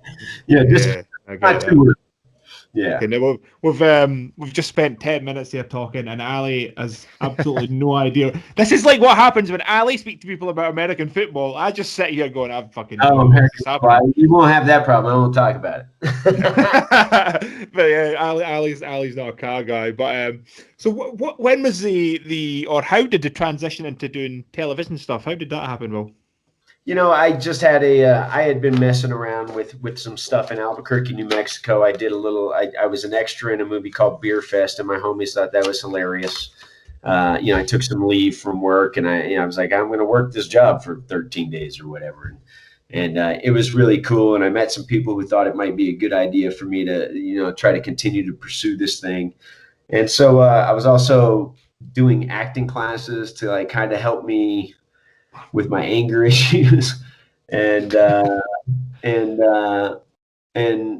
somebody forwarded me an email when I was getting out of the military. They called from the Pararescue Association, and there was a production company looking for a former PJ to host a show called True Stories of Pararescue. That never became a thing. And this guy that forwarded me the email, he was my supervisor, and he was like, "This looks like it's right up your alley, Hollywood."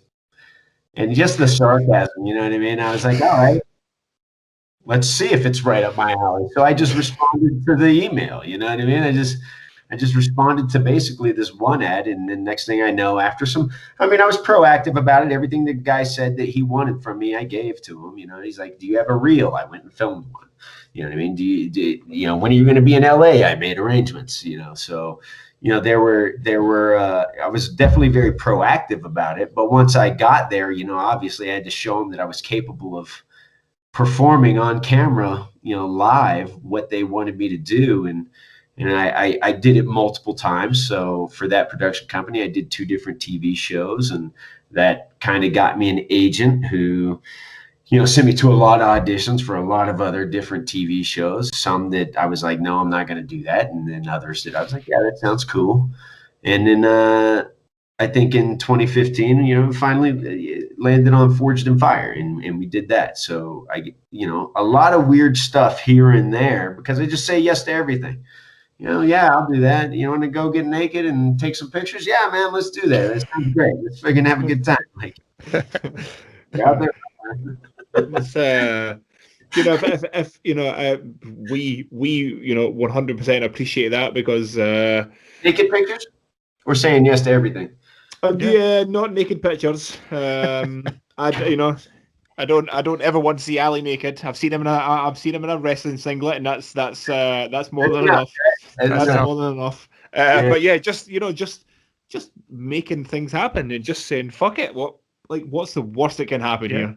We have some cool stories. We've said it so often. Like with me and Chris started this podcast basically when lockdown started back in March last year in Scotland. And me and Chris thought, perfect time to start a podcast. Everyone's stuck in, let's just start. And we were lucky, and we've said this a few times, we were lucky that we had some friends that were at least interesting enough to do a couple of episodes. Yeah. And then I decided early on, shall I just start messaging people on Instagram and see if they'll come on? And the amount of people we've had, like Chris mentioned, a few of the ex-Navy SEALs on episodes very early on, within a couple of months of us starting the podcast where we'd only spoken to friends, I managed to land the former head of the FBI behavioral analysis program who used to recruit Russian spies. Wow. And we'd been doing it for literally about 6-7 weeks at that point. Yeah. And he said yes, and we were like, oh shit, now we actually need to speak to him. We were expecting you to say no or ignore the message. Yeah, and loads of people, when we went through a spell where we were just getting guest after guest after guest, people used to message me and Chris and go, how'd you get them? And I was like, shall I let you in on the secret? Come closer. I ask them. And they go, what do you mean? And I go, I message Wil Willis from Forest and Fire and go, hey, Will, fancy coming on our podcast? And they go, what happens if he says no? And I go, what happens if he says yes? Yeah. Because then we get an episode with Wil Willis. We get an episode with the former head of the FBI Behavioral Analysis Program. We get, the world's foremost Sasquatch expert talking to us for 2.5 hours about foot patterns and how it moves through the mud. 2.5 hours. We got to speak to a guy called Jeremiah Sullivan who did the first open water swim with a great white shark and told the story of the first time a marine biologist got out of the cage and grabbed onto the tail of a wild great white. And he said up until that point, all the biologists said, don't do it, they'll kill you. Like they're predators, they'll jack you the fuck up. And he thought, I'm going to find out. and he tells the story, and the whole way through the story, because I was watching Chris because he was on the other side, and me and Chris, and I could see myself in the little kind of mind, and we were both like, just as he's telling the story. And that would never have happened if we hadn't reached out and said to Jeremiah, fancy coming on speaking to two idiot Scottish guys and tell us some stories. I've said yes to things more often than I said no, and most of the time, or I shouldn't say most of the time, I'd say about that 40% of the time it works out. 40%. And that's a good percentage if you're gambling in Vegas. You know what I mean? So the thing is if you agree to do podcasts, right, there's always a chance that the people could just be really weird and just not good at it, and it's just not fun. Yeah. It might also be really entertaining. If you have spare time. And I think what we've said before is I think it's intriguing to people, especially Americans, to speak to two Scottish people because they go, oh, that's different. Well, it's not just that. I mean, look, I think that all people want to connect, to other people, and the more that you can connect with other people and develop positive relationships, and I don't mean like hippie, be positive relationships, but you can develop respectful and relationships with people regardless of distance. You know what I mean? The more fulfilled you're going to become as a human being.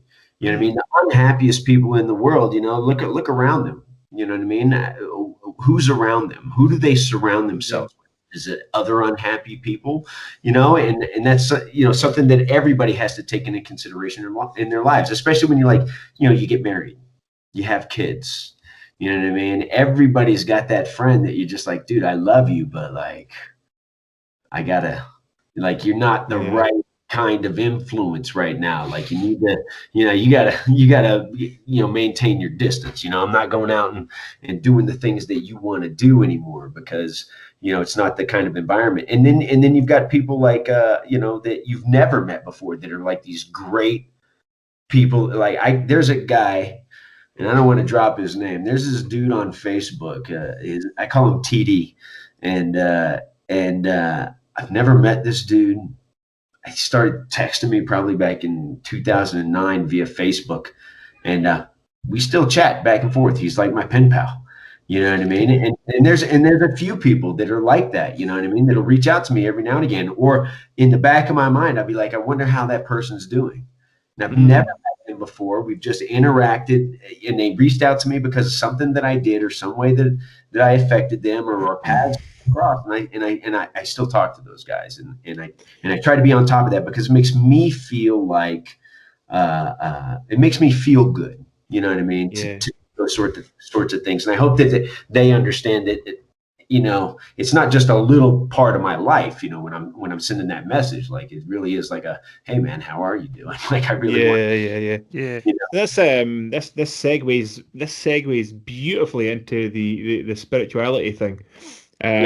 Because you were saying you've got a buddy down in, was it Hawaii, he said, and you just kind of clicked. He just goes, oh, this is supposed to happen. And that's I guess in some, I don't want to say too many nice things about him because he's looking at me in the camera now, but when me and Ali haven't known each other for a long time, and you met each other and you both go, oh, you're also ridiculous. And it just kind of go, oh, this works. And then you know what? Ridiculous works with ridiculous, really well. Sometimes ridiculous doesn't mix with serious, or people take themselves too seriously. You know what I mean? Because if you're ridiculous and you meet somebody who takes themselves too seriously, that's That's a bad mix. Yeah. You know what I mean? Because the guy that takes himself too seriously doesn't have time for your nonsense.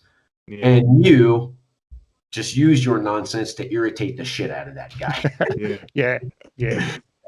We do it the way when we've been training in the mornings, when obviously training was allowed, and we'd be bouncing about at 7 a.m. in the morning, just being silly, talking shit, talking about memes, talking about stupid clips, and people turn around and go, "It's 7 a.m. guys, why are you like this?" And we're like, "Because it's fun. We don't care." Oh, yeah.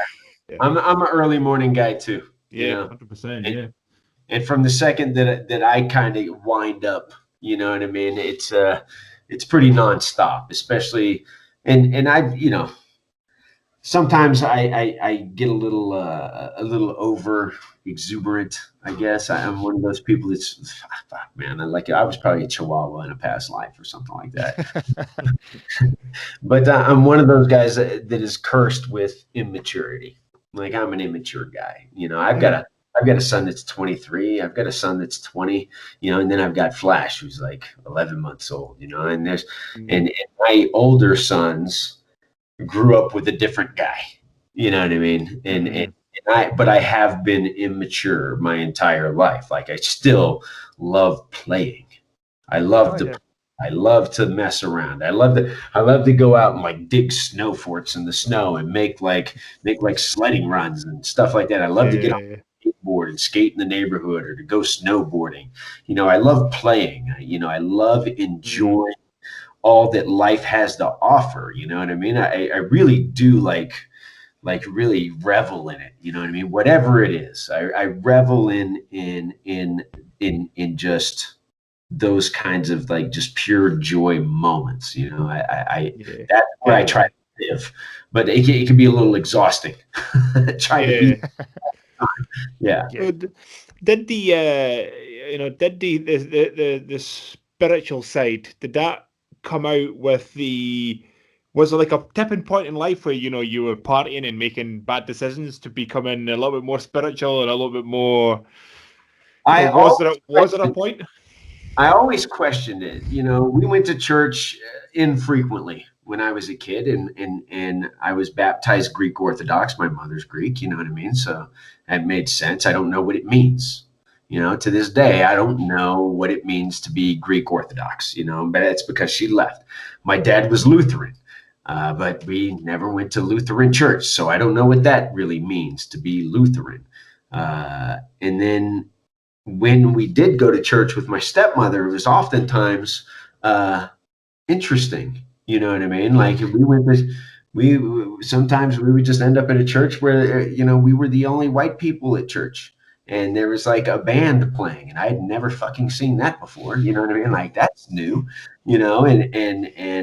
so she took us through it. There were a lot of different little weird experiences with church when I was a kid. And my brothers and sisters, they still talk about it. But my big sister used to read Revelations to us.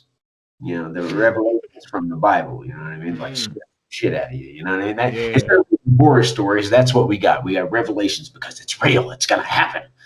And so I don't know, man. When I went to I stopped believing in anything when I was a teenager. There was no God. There's no devil. There's none of that stuff, because nobody was coming to help us out of our situation, in my mind. You know what I mean? We did a lot of praying. Me and my brothers and sisters, like, mom never showed up. Nobody else ever showed up, And so I kind of gave up on it. And I was even the guy that used to be on the airplane saying, God doesn't have the balls to crash this airplane. God doesn't have the balls to give me a total malfunction. God doesn't have the balls to do this thing. And other guys would be like, oh my God, this fucking don't. And I would argue with guys, and I would insult guys over their religious beliefs, and I would tell them that they were full of shit and it was all fairy tales and stuff like that. And then somewhere along the way, I realized that, like, I don't even know if it was a definitive moment. I don't know that it was a definitive moment. I think that it was a gradual. It had to be a gradual thing, because if anybody ever confronted me and said, this is real and you got to believe in it, I was like, F you. it was really like through my own self-study, through studying philosophy of other people, through, reading everything from, Sun Tzu to samurai philosophy and culture, Paulo Coelho. You know what I mean? I read a lot of different philosophies, and of course, I always, even when I didn't believe, would study and read up on the Bible just so I could argue with guys. I can remember telling the Ranger Battalion chaplain that there were helicopters and revelations of the Bible, and he was like, "What chapter?" And I told him, I was like, "This is where you find it. They talk about the locusts and then the la la la la la la." And I told him that the locusts that descend on the earth are really helicopters and all this, and all the verbiage was there. And he was like, "There's something wrong with you." and I as a medic, I talked about this a little bit yesterday on a different podcast, but I could tell you how Jesus came back from the dead. And I would break it down and I would explain it in terms of tactical emergency trauma care, manageable causes of death on the battlefield. I'd be like, this is what happened. You know what I mean? If this is what happened, this is what we know happened. You know what I mean? So based on all of those things, how could he have survived this? And then I'll break it down. And a lot of people don't like it. You know what I mean? But it's what worked for me. You know what I mean? I'm not saying that I don't believe in the philosophy. I don't believe in the language. I don't believe in the idea that, for me, if you change all of the words God to like love, we're all children of love, you know what I mean? Then it makes sense. You know what I mean? It all makes sense. It makes better sense. And then I come back to kind of those 10 basic rules, the 10 commandments or whatever they are. They're kind of universal. It's all about like not fucking up your community. If you bang your neighbor's wife, you've just fucked up the whole community. If you lie, you steal, you cheat, and you bear false witness and all those things, you're fucking up the community. When Moses came down from the mountain, he just needed 10 solid rules that these knuckleheads could remember. And that's what he put together. And he's like, I think that if we follow these 10 basic rules, everything will work out. And so I kind of like, for me, my spirituality developed over time. And it's not about God. It's not about like this idea of God. It's not about an entity, so to speak. It's about an energy. To me, it's about the earth. It's about the life force. To me, my spirituality has to do like with when I die, I'm going to decompose and then give life to something else. What I leave behind is a feeling. That's it. And that's heaven or hell to me. The feeling that you leave behind. And, like Hitler, how would you describe the feeling that guy left behind? Well, his legacy is so terrible. Yeah, that guy's condemned to hell forever. His name forever will be synonymous with fucking atrocity, with being a monster. You know what I mean? Whether or not he actually did anything himself. Like, do you think he actually physically did any of the things that he ordered other people to do?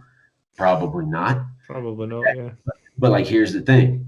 For all that stuff, you deserve to be condemned to that hell for the rest of your eternity, in my opinion. And that's what it is. To me, that's what it is. What name you make for yourself, the legacy you leave behind, the feeling that you leave with your loved ones and with the people that you surrounded yourself with, that's going to be heaven or hell. You know what I mean? And for the most part, people leave behind a pretty good feeling. You know what I mean? Their loved ones love them in spite of or because of their flaws and because of everything that they brought to the table. And then some people, to me, the purgatory is, those are the people that are unfortunately pass alone. You know what I mean? And that's how my spirituality kind of works. You know what I mean? So I think about my sons. I think about maybe my grandchildren in the future. I think about, my name is synonymous with a lot of bad things, but hopefully for the most part, I leave behind at least a hint of a good feeling, in the people that I loved and cared about. That's what matters to me. You know what I mean? And to be able to honestly say at the end of my life, like, I had a good time, man. It was fun. Yeah. I don't want to be the guy who's like, man, my life sucked. I wish I had. I think it's that classic Hunter Thompson quote, about arriving at the grave and a beat up body, going, man, that was fun. Yeah, that's the whole point, man. And but obviously, not being an asshole along the way, being nice to people and being, everybody's an asshole to somebody at some point. of course, man, yeah, of course. But trying to minimize that. I enjoyed it for a really long time. I enjoyed it. Like when I was at the pararescue school, behind the scenes, I am the way that I am with the other instructors and the homies and stuff like that. When I was an instructor at the I enjoyed being the guy that the students were like, fuck, I hate this guy. I loved it. I loved being the most despised and hated instructor. Like, let's go run 10 miles. Like, what? Why? Because I just want to fucking make you hate me. That's why. To absolutely despise me because I used anger as fuel for a really long time. And the more you hated me, the more I hated you back. And the more you hated me, the more I just wanted to crush you. You know what I mean? And if you were busy hating me, and this is an old Army theory, if you're busy hating me for crushing your nuts, well, then you got 10 or 15 homies on either side of you with crushed nuts too, and you can all hate me together. That can be the first thing you do as a team, is hate me. And it seemed to work out for the most part. For the most part. Yeah. I think we've taken up so much of your time. Well, are you okay for time or? Hey, I'm good, man. We got COVID. I'm working from home. I just got back from Montana yesterday, so today is kind of a what do you want to call it? A comp day. I was busy through the weekend, so I'm kind of giving myself a little comp today. That's good. You were speaking to Andy, weren't you, up in Montana yesterday? Andy Stoked, and I don't want to steal any steam from his podcast. No, of course. Cross over too much. You know what I'm saying? Oh, so, you were on his podcast. Yesterday, I was. Okay. Yeah, I was on the Clear Cut podcast yesterday, and we talked for 3 hours. I would. That is, for us, that is fucking hilarious. Why? Because you were speaking to Andy Stumpf yesterday, and now you're speaking to Ali and Chris from Scotland. That's fucking berserk. That's insane. That's so funny. It's so funny. I actually lined it up like that on purpose. I'm like, I had a few podcast requests, especially right after the incident, Ali. After the incident, some people were like, we got to talk to this guy. He's fucking angry.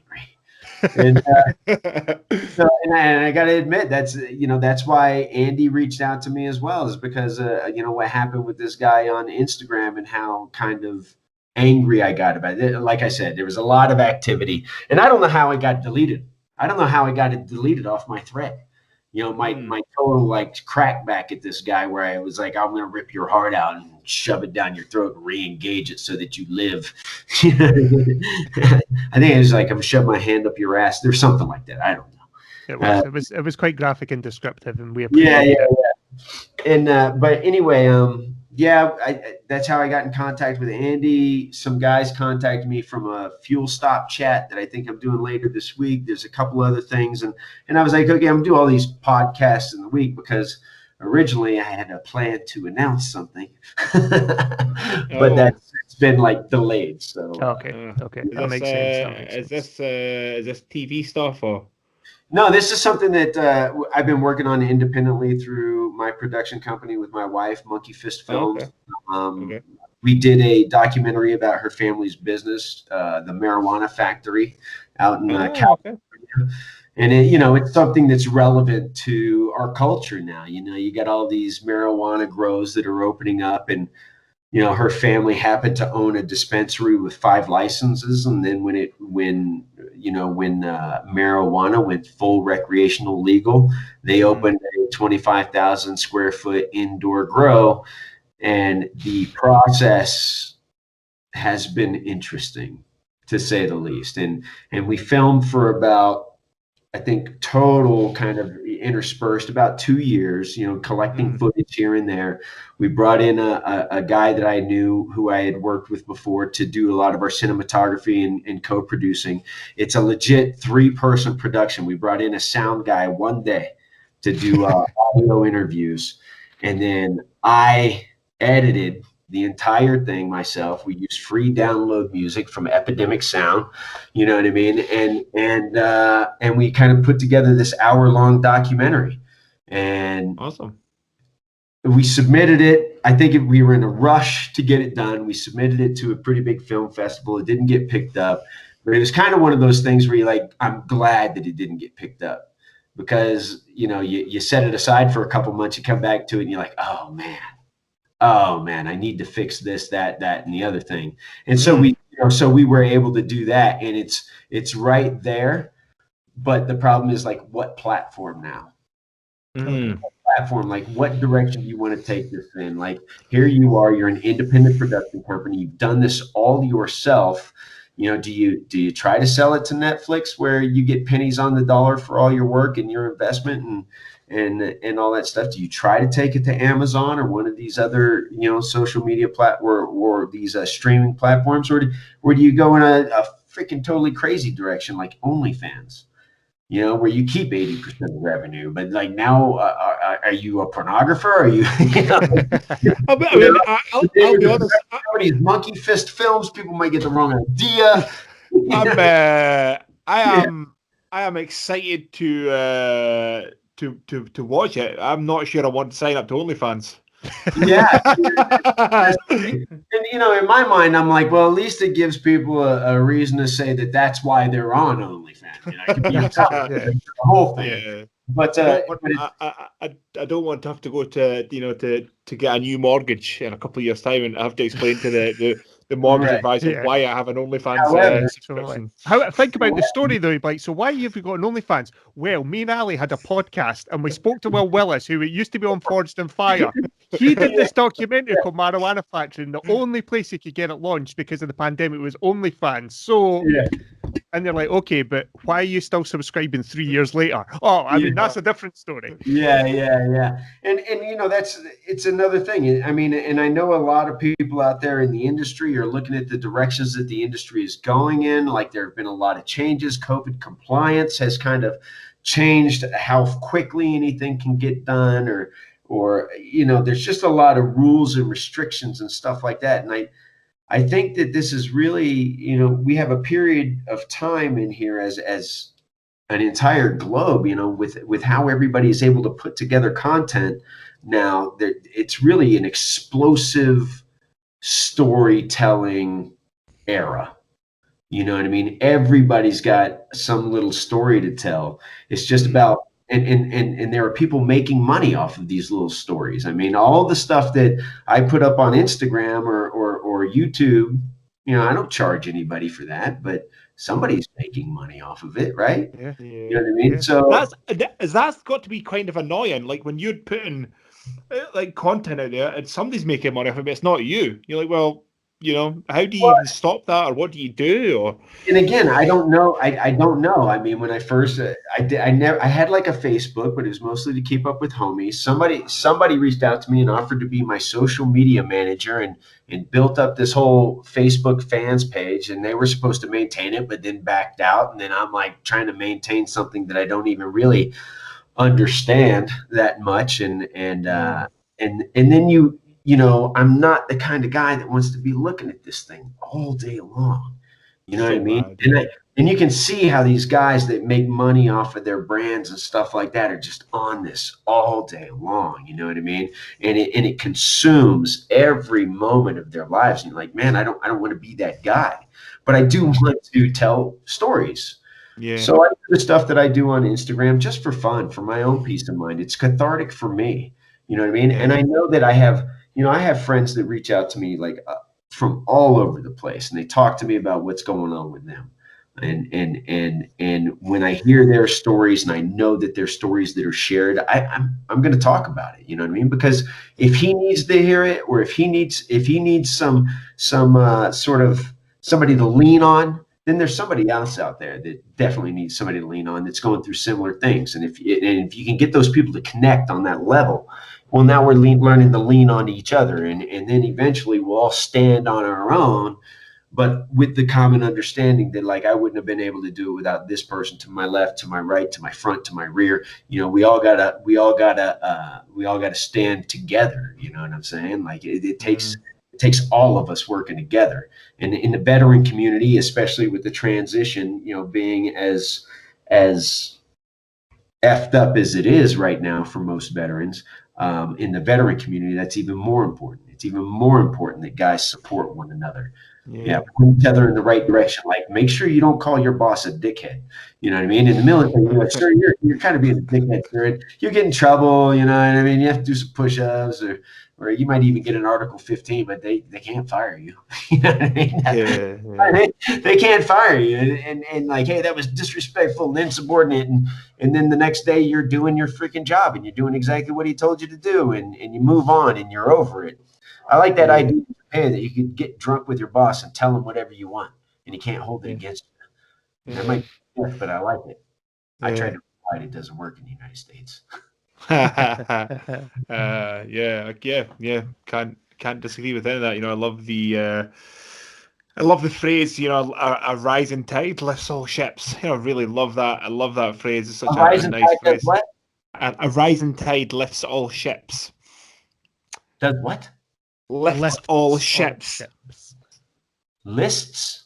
Lifts. L-I-F for Foxtrot-T-S. Yes. Lifts. Gotcha. Lifts. Yeah. Gotcha. Lifts. Yeah, I love that. See, that's 2 hours in, and right at the end, the old Scottish accent kicks in there, and have we been talking for 2 hours? Yeah, nearly. Yeah, an hour 50 we've been recording for. God, dude, and I'm having some chair issues here. I was about to say, for anyone that's just on audio, you nearly missed Chris. As we started talking about OnlyFans, Chris, I think, seat arm, did it burst or something? Because I just saw you go sideways. The plastic break's broken, so I'm now kind of sitting all twisted over there, man. OnlyFans. I'm going to have to. Well, look, like Bella Thorne made $2 million in a week. Yeah, crazy money. Crazy money on that platform. I don't know. I don't know, man. Like, it's the sex workers. They weren't very happy about it. But are you kidding me right now? What's happening? Did you just have to fix your chair? No, my chair just broke. Look, the whole thing. Yeah, the fucking side broke and it's all broken. That's a camping chair.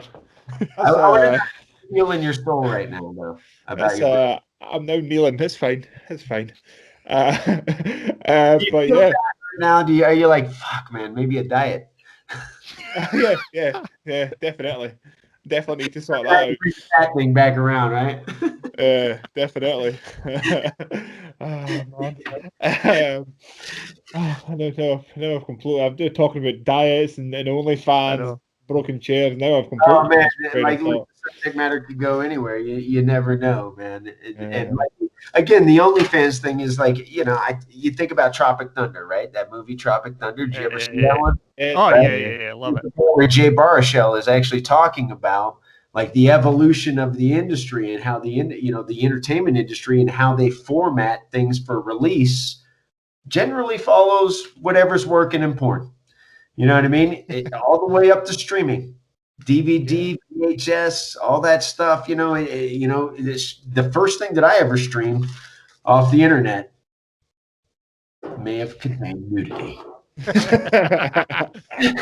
Do you know? There's also, we've spoken about this before, that there's that, like Chris is saying, Chris rarely watches TV like we watch TV growing up, and like my kids who are like 11, 17, and 18. They've kind of grown up in an internet world, so they're used to watching. Like for me, I go to YouTube to watch predominantly a 2-minute funny clip of someone falling over. Yeah. Whereas they go and watch hours of like shows and stuff that are just on YouTube. Whereas I still sit down, and again, as I say, I'm a Forest and Fire fan, so I used to sit down on a Tuesday night at 9 p.m. to watch the new episode of Forest and Fire over here in Scotland. Right. My kids have no concept of that. They're like, just wait for it and then watch it whenever you want. And I'm like, no. That was like when I grew up, there were certain shows that you'd be like, I'm going in from playing because I want to watch this show at 6 p.m. And it was your only shot. Yeah, and then it was gone. And you had the cartoons in the morning and the cartoons for about an hour after school. And that was all you had. It's the same format we had. I think it was but nowadays kids are like, it's on YouTube, it's on Snapchat, it's on TikTok. I don't know. I don't want to know if my teenage boys are watching OnlyFans. We'll just brush over that. But if they are, they're watching 100%. OnlyFans. 100% are. 100%. It's like 100% one time the someone asked me. gratification work. Yeah, one time someone asked me, "Would you be annoyed about your teenage boys buying pornography?" And I said, "Fuck yeah, you can get the best stuff for free on the internet." I'd just be annoyed about them paying for it. But they're so used to those, as you're saying, well, those streaming platforms, those digital platforms, that they don't think someone that just has a YouTube channel, like you were talking, Chris, Jake and Logan Paul. Yeah. You know what I mean? They are from YouTube. They became famous from YouTube. Yeah. Here's where it gets interesting. Okay, so I have a younger cousin who really got into being a fight fan because of the KSI fighting whatever one it was, Logan Paul.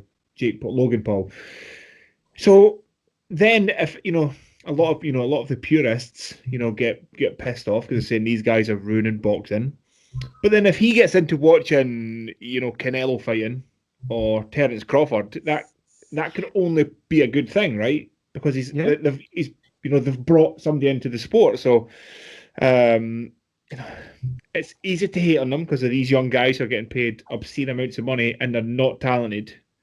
But I was going to say on the flip of that though, Chris, where we grew up, and probably yourself, Will, as well, we all grew up at some point listening to the radio, and those radio DJs were famous for just doing this and talking, no other skill, but they were famous. Daily from MTV fame, that's how he started. He started on the radio. Yeah, and then he moved on to doing VJ for MTV, and then he became a talk show host. You know what I mean? Like the radio was a big deal back in the day. Yeah. So I suppose it's their generation of radio DJs as YouTube stars. I'm almost certain that all of the radio DJs that we listened to growing up, Ali, are probably in jail for 100% pedos for doing indecent things. Yeah, almost all of them. That is true. That is true. That was their one talent. That seemed to be a thing in the 80s and in the UK. But yeah, Howard Stern.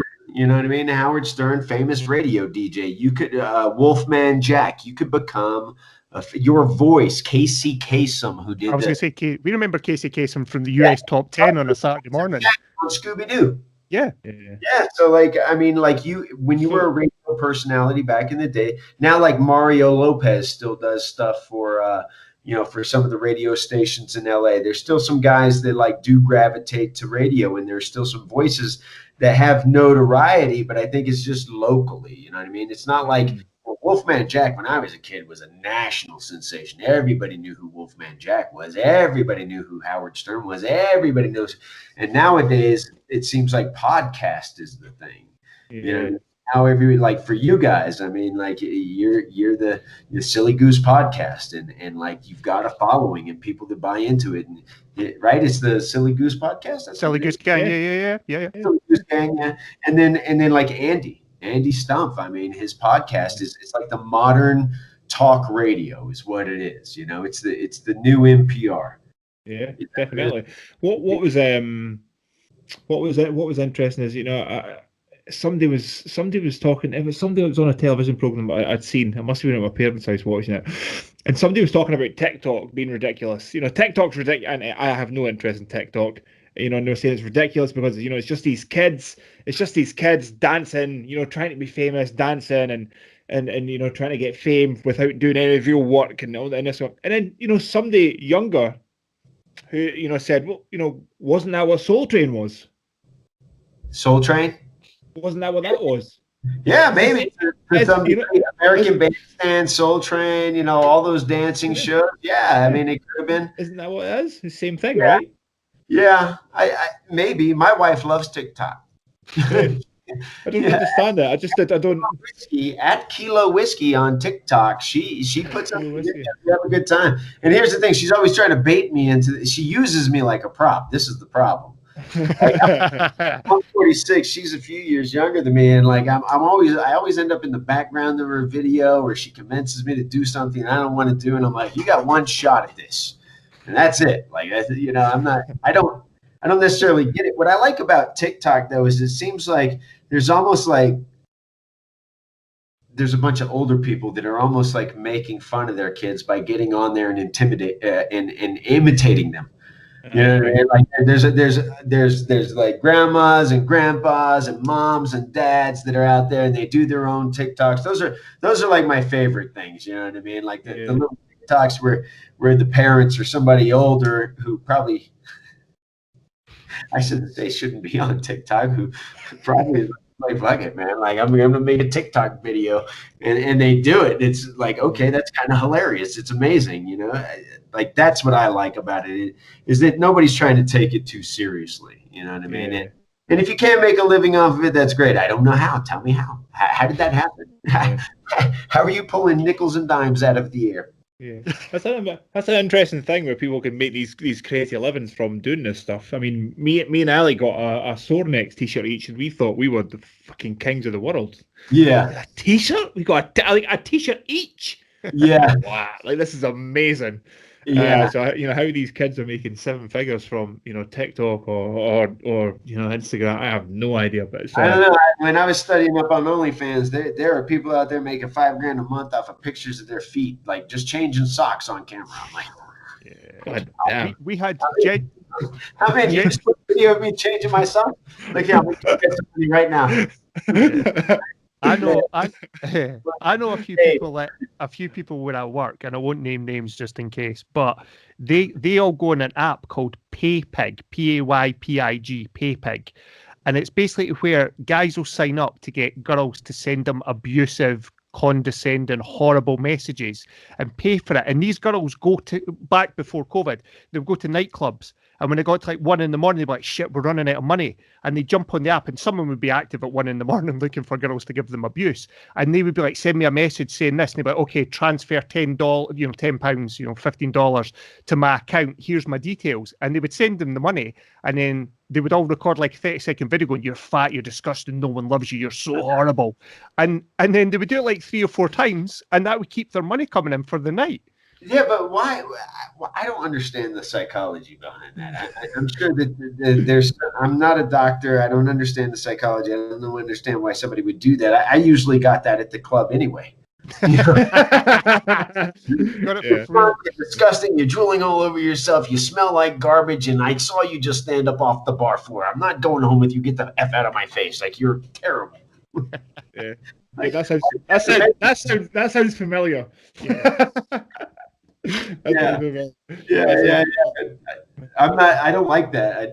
That's a weird thing. But I mean, hey, you know what? There's an app out there called Cameo that I know that there are some people that use, and they send out paid messages and happy birthdays and stuff like that. And it's just the least personal thing in the world, man. And I get requests, and they're like, hey, man, can you wish my dad a happy birthday? And it's not that I don't want to do it. I want to do it. I wish that I knew your father better, so I wouldn't feel awkward while I was singing, happy birthday in Portuguese to him or whatever. You know what I mean? Like, and again, it's not to be a dick. I mean, like, hey, man, happy birthday to anybody whose birthday it is out there. But, your birthday should be celebrated. You should be saying thank you to your mom today. You should be like, thank you, Mom. Fuck, I'm sorry. You know what I mean? I'm sorry. Apologize to your parents on your birthday because you put them through hell. That's what a birthday should be all about. It should be celebrating your parents for bringing you into the world and shepherding you into whatever birthday you made it to. You know what I mean? Isn't it a strange thing that someday, what would make a person's birthday is having somebody from TV that they don't know say happy birthday to them. Like, that would make it's a strange thing. I mean, like, look, anytime anybody says happy birthday to you, it's great. Like, thanks, man. I appreciate it. But like to get a hug from a loved one and for them to say happy birthday, that should be what means the world to you. Not reaching out to somebody that you don't know, so that you be like, hey, man, send my dad a happy. And again, it's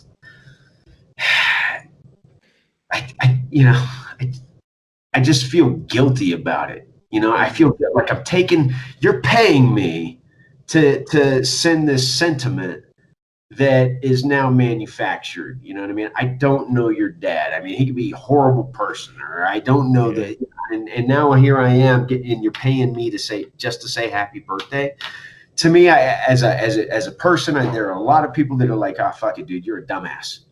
You're a dumbass. That's free money. Like, why aren't you doing that? But to me, I'm just like, I can't be. It compromises my integrity in some way. Well, I mean, it just happened. It just happened here quite recently. There was a guy who was on like the X Factor. Wagner, yeah, and he, someday, there's a football thing, soccer thing over here between teams, and a player had died from a motor neuron disease, and somebody had paid this guy to sing a birthday song about the guy who had died. It was really horrible, and then it becomes like, whoa, what the fuck? What, then the guy having to apologize, saying, I'm sorry, I didn't know, I didn't research it, it's my fault. And you're going, yeah, this just gets messy, and it's just, what is this?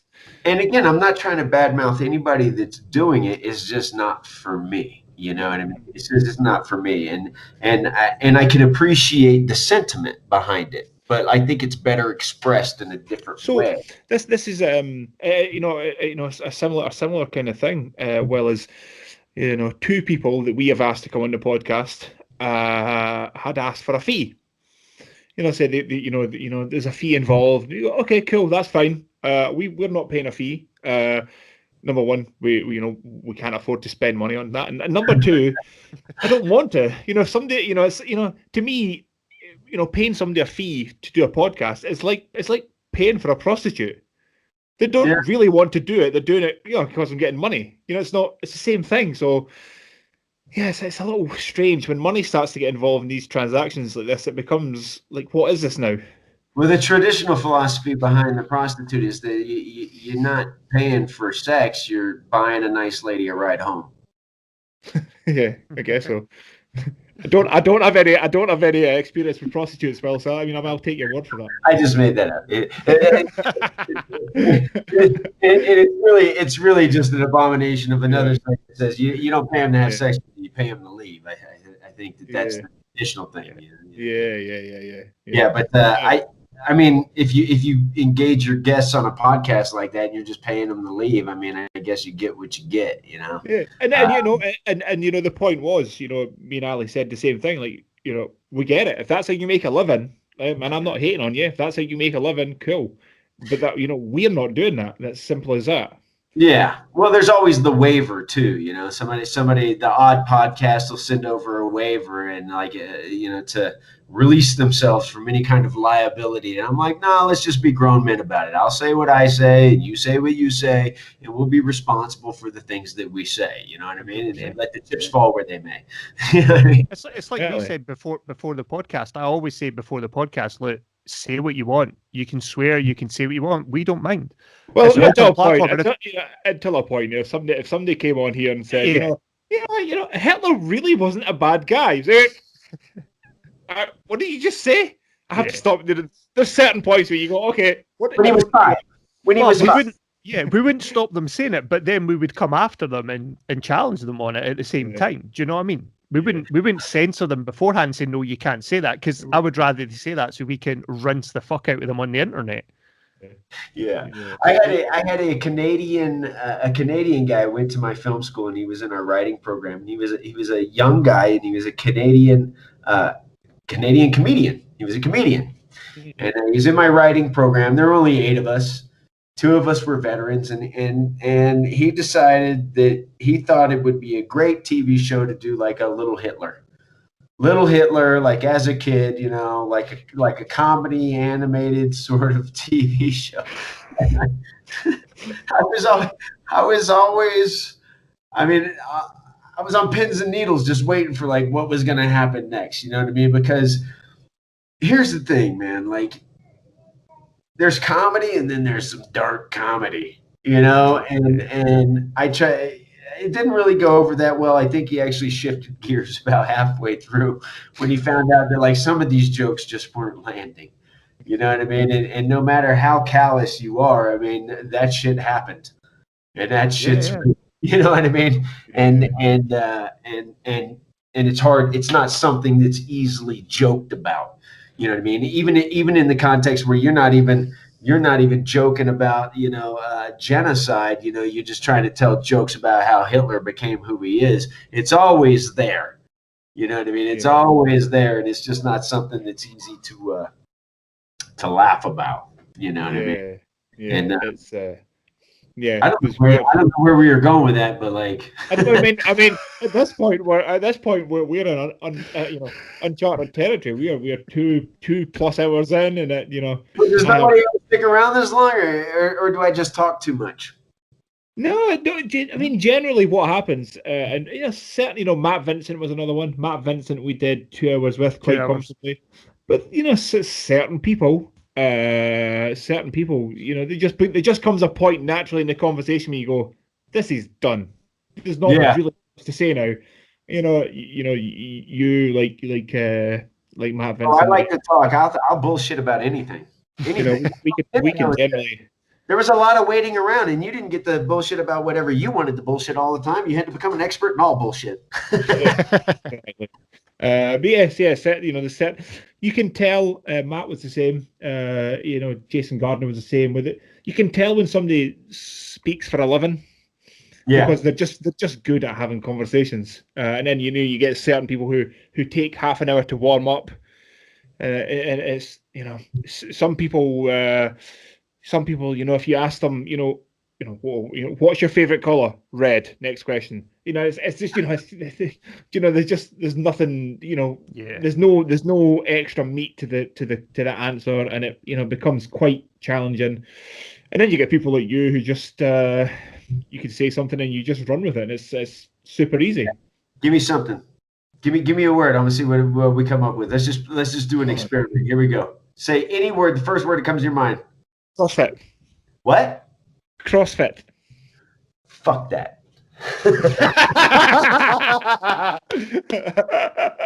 Rhabdomyolysis. Fuck that. Rhabdomyolysis. Okay. I became a professional personal trainer. At one point in my life, I was in between shows. I was in college. I was trying to make some money, and I was a professional personal trainer for about 7 months or so until they fired me for not wanting to. Well, I fired some of my clients. I was like, I don't want to work with this person anymore. I was like, go find a different trainer. But anyway, here's what I think of CrossFit. I think that the intention is there. I think that the high intensity interval training is something that absolutely works if you do it the right way. What's missing from CrossFit is temperance. You know what I mean? You cannot go into a CrossFit gym, having never done CrossFit before, and try to pull off the workout of the day in record time. You know what I'm saying? There are specific movements. There are ways that they do things. Even their pull-ups, even the way that they do pull-ups is different than like what we learned in the military. It all became about inertia and motion and all this other stuff. And like, look, if you can do it, if you can get into it and you can kind of train your body to do the CrossFit thing, then that's fine. But on the flip side, I don't want to do 100 reps of anything. I don't want to do 100 reps of push-ups now. Now you want me to grab a 30-pound dumbbell and like just rep. That's how I tore my supraspinatus, man. Like doing a CrossFit workout with my homie Justin Shook. No, Justin, no, never again. Like I don't do that stuff. And Justin was a professional adventure racer for a while. He convinced me to go on and do a 50-mile adventure race with him. No, never again. I've done it, but fuck that. Fuck CrossFit. Yeah, I'm not into it. Like now I'm more of that Rocky. Remember the movie Rocky Balboa? Yep. We're gonna focus on just being thick and mean. Thick and mean. Let's make some hurting bombs. Yeah. That's all it was. You can't run. You got arthritis in your knees. Yeah, man. It's just fucking mean. And you know what? Larry Doomlau said it the best. Never trust a guy that's good at running, like too good at running. Because when the shit starts, somebody who's good at running is gonna run. Fat and old people have to fight. Well, I mean, you just seen me break my chair, man. So listen, if it ever comes down to it, well, I'm going to stand with you. It's jujitsu, buddy, because you're in it. Oh dear. Oh, what a conversation you had. I can't remember what we even spoke about. I can't even remember where to go now because I can't remember what we spoke about. Well, we talked a little bit about MMA fighting, being kids who grew up in a different era. We talked about, radio DJ. I mean, we covered a pretty broad spectrum of things. We talked about the classic cars. I mean, okay. Should we? Well, you have to come to Scotland. Well, I've been to the Faroe Islands. You've been to where? Faroes. The Faroe Islands, the Faroes. Yeah. Not that far north, just kind of up north of Scotland, I suppose. But you So you don't claim them? No, we don't claim them. I think they're Icelandic. Are they? Do the Faroes belong to the Iceland? Yeah, either Iceland or Denmark, one of the two of them. Yeah, I think they belong to Iceland. But there's a pretty cool looking marathon on the Faroe Islands that I would like to run one day, but if I'd love to travel again. But yeah, I'm trying to think now. What was I going to say? Oh, I was going to throw out. Should we throw out one more word? Should we end it with one more? Okay. One more topic one more word. Ali, it's your turn. What should we go with? I thought there'd be a good one just to finish with because I think it might be interesting. You want me to do it? Yeah. Aliens.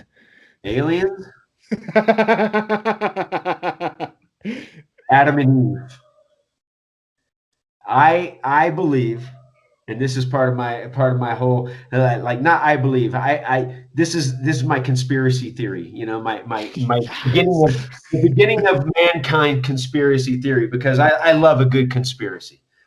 Okay, aliens, they're us, not the indigenous people, but us. I really do believe that there were indigenous people on the earth before there were the Neanderthals were the indigenous people. That's what I mean by that. And then I think at some point there was an escape pod, let's just say, that landed someplace that created a fully habitatable environment that was called the Garden of Eden, right? We'll call it the Garden of Eden, okay? So escape pod, whatever. We'll call it Mars, okay? Huge freaking thing in Mars. Human beings create a way to survive. They launch escape pods. Boom, one of them lands on the earth. That's Adam and Eve in their little self-contained garden where they had all these rules that they were supposed to follow in order for all this shit to sustain. Whatever. I don't care. Think about our society now. When was the last time you saw a teenager write something down with a pencil and pen? A long time ago. A long time ago, right? Like, I can't remember. When was the last time you saw a handwritten letter? I have a crazy friend in America who I won't name who sent me one recently. Okay. But it's rare, right? These handwritten things nowadays. Okay, yeah. So now you think about the evolution of language. You think about where our languages began and how we're transitioning into like this paperless world. And we're also transitioning into this world where it's impossible for you to retain everything, every piece of information that there is out in the world, but you have this, okay? You have this phone, and it has everything that you could ever want to know about your world in it, okay? So this becomes now your library. Emojis, right? You've seen the freaking, like the eggplant that spits. I didn't know what that was. Somebody had to explain to me, like a spitting eggplant is like pornographic. I'm like, okay. So like this is the new hieroglyphics, is all this. Now imagine that the language progresses to a point where one emoji, represents a whole different language, kind of like what we have with, hieroglyphics back in the day. Now, if our language continues to progress to the point where people don't write anything down anymore, there's no paper documentation, you don't even have to form the letters, you just have to poke them with your finger. Now, crash land all of that technology someplace and it all goes away. How do you pass on all of that information? How do you pass it on to your offspring? You're in a survival situation. Are you teaching them this? Are you teaching them all this stuff? What if God really means guidance on demand? You know what I mean? Yeah. What if the apple that's like bitten out of the back of here is really, and this isn't I'm actually stealing from my brother-in-law right now, but what if the apple that's bitten out of the back of your iPhone is really representative of a computer system that was used someplace else? You know what I mean? Like, what if, it was just all a big cyclic thing? I like to play those games in my mind because I'm also a screenwriter. Aliens, I think it's a thing. And even my father thought it was a thing. My father, who was in the Air Force for years, was like, look, man, if you think that this entire universe, with all of those stars and everything that's splashed across our night sky, if you think that we are the only entities in all of that are alive and they have a vested interest in continuing to live, then you are ignorant. You know what I'm saying?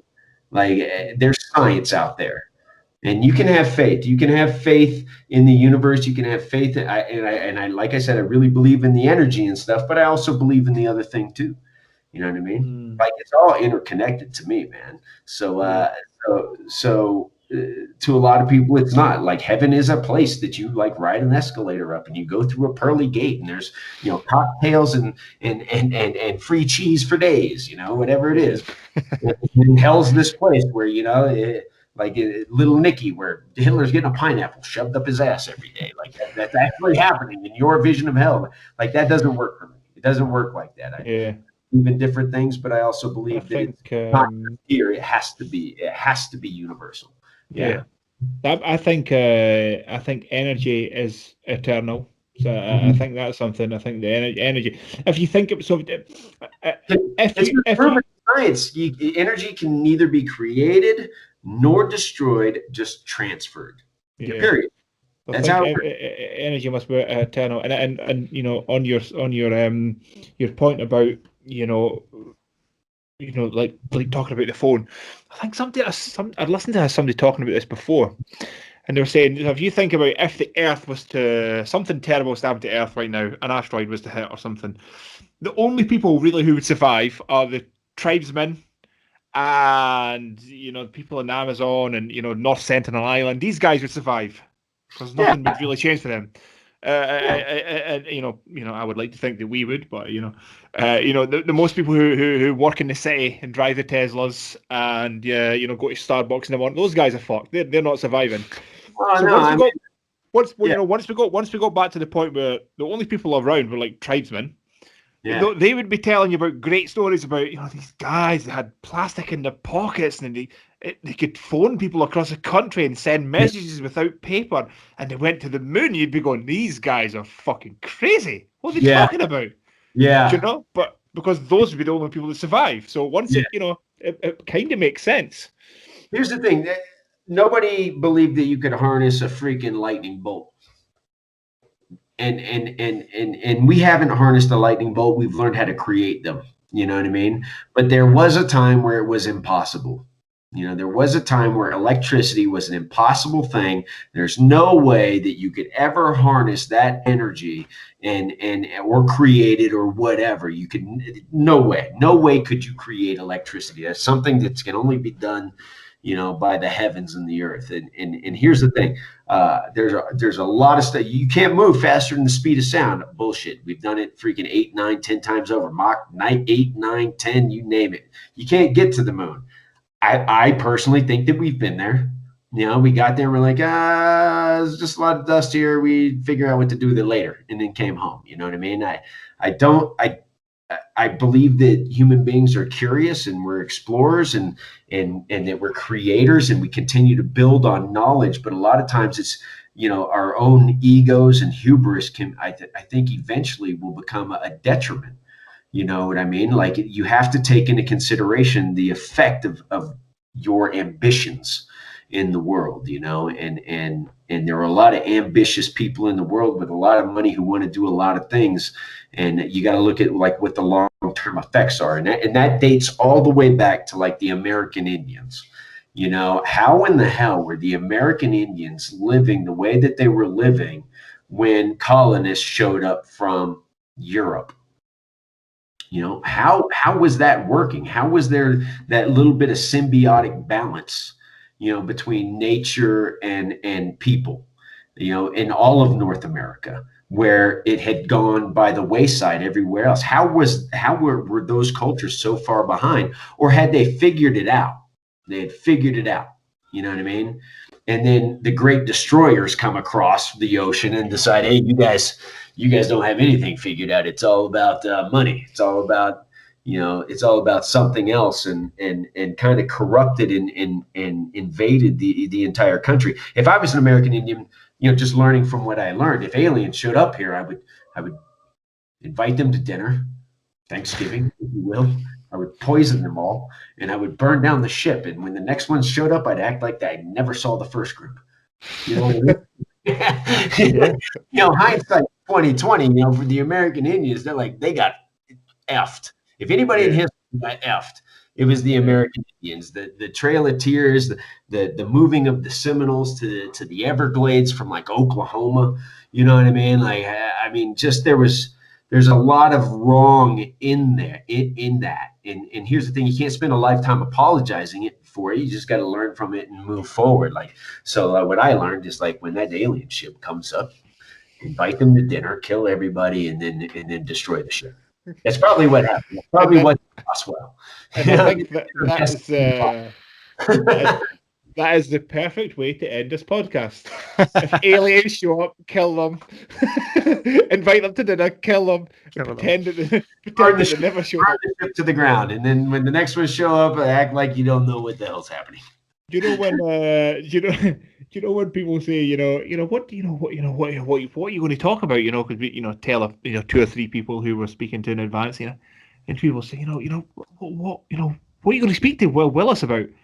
Probably TV stuff and military stuff, and never thought I'd say, Willis he plans on inviting aliens to dinner and fucking killing them all. That's not one of the things that I thought about. Man, it's never something that you thought that I would ever say. I'm pretty sure I've said it before. You know what I mean? I have thought very deeply about these things that you're asking. I've thought about it. You know what I mean? Heavily. You know what I mean? The aliens thing, I've thought about it heavily. Like, my brain goes there. I have one of those brains that never really shuts off, which is why that's why. Instead of drinking, I got to slow things down. Definitely. Well, that's like 2.5 hours. Everybody's when the documentary comes out, when it drops, it's going to be called "Grow Together: A Marijuana Story." So make sure that you're looking out. It's a behind-the-scenes, seed-to-sale documentary about the marijuana industry in California, what it's like to be a family-owned business in California and really struggle with all of this new the new laws, the new legality, the new coming out of this kind of prohibition era. You know what I mean? So check it out. It's a lot of fun, and like I said, only 3 of us worked on it to great extent, and our one sound guy, Gabe. Good job, Gabe. We'll obviously we follow you on Instagram, so once you put something up about that being out and you put a link up, we'll share it on our on both our personal Instagram pages and on the podcast page. We'll share that everywhere for you. We'll tag it in the notes as well when we release this podcast in the next week or so as well. Well, and just for anyone that wants to find out more about you and to follow the journey onto that, where can they find you on social media? And we'll tag this in as well. Instagram is really the only place that I'm posting right now. I've kind of abandoned Facebook, left it behind. I know that there's still pages up there. I don't really respond to that stuff. Every now and again, like I said, I'll talk to my pen pals, but definitely Instagram's the way to go. And and I try to respond to anybody that's out there. I mean, if you're like, hey, are you coming back to Forged in Fire? Sure, when the aliens show up after the dinner party. You know what I mean? Like, that's my plan. After the dinner party, I want to go back to Forged in Fire. But the reality is that, like, no. I mean, I've got other, time to move on, and there's other things that I really wanted to do, and that I now have the time to do. I'm really proud of what Forged in Fire became while I was there. I'm proud of the legacy that I left behind, but I think in a lot of ways, I think that I left it at the perfect time as well. You know, just nothing else to do on that show. Just done everything you had to do, and well, I think I did everything that they'd let me do. You know what I mean? Yeah. Like at the end of it, it really did come down to I got a phone call, and they were going with a different guy, and that's fine, because I had been kind of pushing for, like, I want to do this, I want to do that, I want to do. Everybody could feel me kind of like chomping at the bit, and feeling really caged, really confined by it, because it was very time consuming, Forged in Fire, and it was like away from my home and my family and the things that I care about, and I had my wife with me, but it's at the end of it all, I think I needed change. I'm not the guy that's gonna freaking sit in the same chair for 20 years. You know what I mean? Yeah. Yeah. And it must have been a long process, because for like a 55-minute episode, it must have taken hours and hours to film by the time you get the forges up. You guys get 55 minutes. In America, they only get 42. With the adverts, ends up being like a 55 over the course of it. So probably about 42 minutes, but with the adverts, it's kind of 55. It's a lot of footage. On average, they say 250 hours of footage, and it can take anywhere from 3 to 5 days to film an episode, depending on the complications and some of the things that we go through. So yeah, it was very time consuming. The schedule was very wonky, was up and down. Even one year I wrote the schedule because, they were having such a hard time cramming all of the content into one day, and then the schedulers weren't talking to the Smiths, and nobody really knew how to save time. So I created a schedule. I was like, okay, I talked to these guys. It takes this long to do this kind of heat treat on this kind of steel, and yada yada yada. And then I had been there for years already, and I submitted a sample schedule of like how I thought you could do it, and still give people time off for the holidays, and still give people time off for New Year's. You know what I mean? It's military stuff. You know what I'm saying? Like, you communicate with different departments, you find out what people are capable of, what they need, and then you combine all that into something that works for everybody.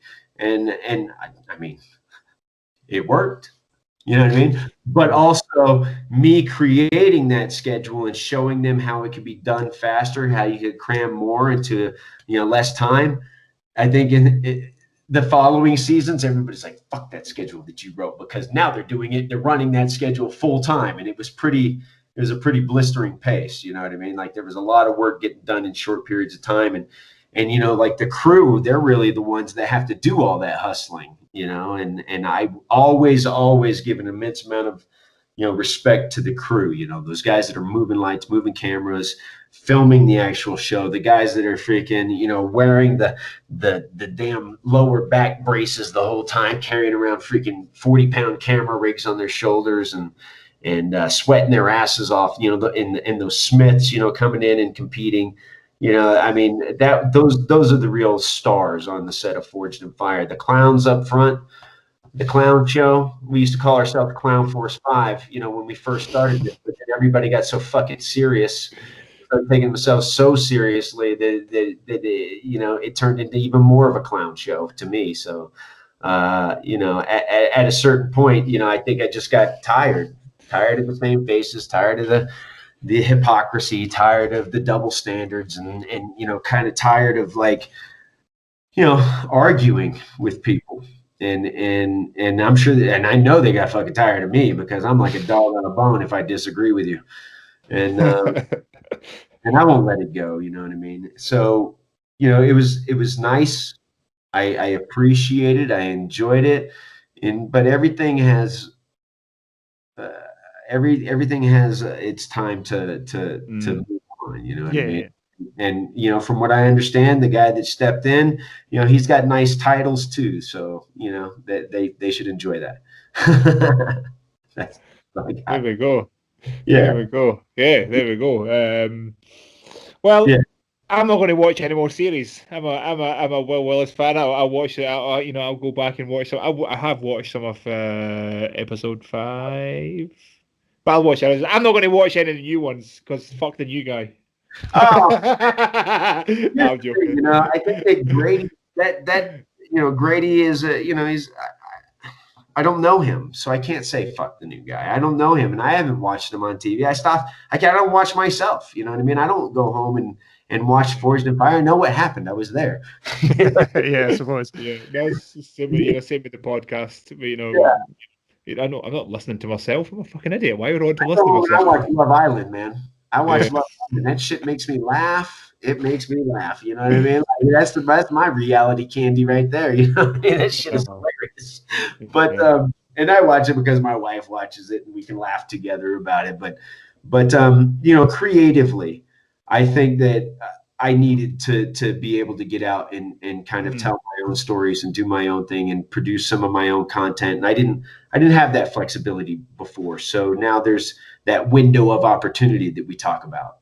There's that say yes to something different, and be willing to fail. Like, I am, and I have to explain this to my wife sometimes because she's the reins, you know what I mean? She puts the reins, she pulls the reins in, and I'm like trying to run down the track, you know what I mean? Just like let it all out. And she's like, nah, that's not how we got to do this. I always tell her, like, I'm not the guy that stops at the end of the ramp and says, I'm not going to do this jump. You know what I mean? I'm the guy that points everybody else out the airplane and says, hey, come on, we're all jumping. Yeah. So it's been an adventure for the last year. We've been very busy working on our content. The marijuana documentary about the family is the one that we've completed. I still have a veteran documentary that is a little bit more about me. You know what I mean? So it's harder to edit. I'm sure you can imagine. Yeah. So, that's also been in the works since 2016. And like, where do I take that? Right now it's all about platform. What's the next platform going to be? How are we going to release this content? Who do we sell it to? And that's this part of the business where, agents and managers and all of these other people kind of start to creep in, and they're like, oh man, let me show you how to do that, and I'll take 10%. Yeah. And it's almost like a necessary evil, I know what I want. I can tell a lawyer or somebody else what I want, and I can negotiate that stuff. But if you can't get in the room, to do it, or you can't introduce your stuff to somebody, that's when things become a problem. And that's where it's important to have those relationships and those contacts and all that crap over, So I don't know. We'll see. There's a lot of obstacles to negotiate in this business. Yeah, I could imagine. We're it's quite funny because every now and again Ali will message me and say, just got the message from whoever's PA or assistant or whoever they are, or agent, and we're okay for tonight for that. And I just laugh and go, this is hilarious. You're dealing with agents and stuff, and then other guys, just get directly, right to you, like you. Yeah. I'm trying to think who was the last person that was hilarious. You had an agent. I think probably the funniest one was when we had Jack Card, the Navy SEAL that also writes books. Yeah. So I was arranging him, and I was speaking to his publicist, and we'd arranged a time and locked in. And I always, kind of similar to yourself, always check up a week kind of roughly beforehand, because I appreciate people are busy, and we're a small podcast and people sometimes get better offers and such like. And I was like, are we still good to go for this date and this time? And his publicist came back and said, is there any chance you could slide it up by an hour, because he's needing to appear on Fox News in the preparation for the US election? And we're like, we can probably slide for Fox News. We can do that. we can do that for you. That's not an issue. See, but I would have just contacted you myself, be like, hey man, I got to do this other thing. Let's, but I mean, but here's the thing: if you've got an agent, you've got to be making a certain amount of money. You know what I mean? They've got certain expectations. These guys, and a manager is going to take a certain amount of money, and then there's always a lawyer because neither your manager nor your agent is a lawyer, and they're going to take a certain amount of money, and then if you've got a publicist, they take a certain amount of money, and then you throw in your state income tax, your federal income tax, and you're keeping 38% of whatever you make. You know what I mean? So for me, I'm like, I could do my own publicity badly. I could do my own managing badly. You know what I mean? I can I don't need an assistant. I can answer my own phone calls, which are frequent, my emails, which are largely, spam.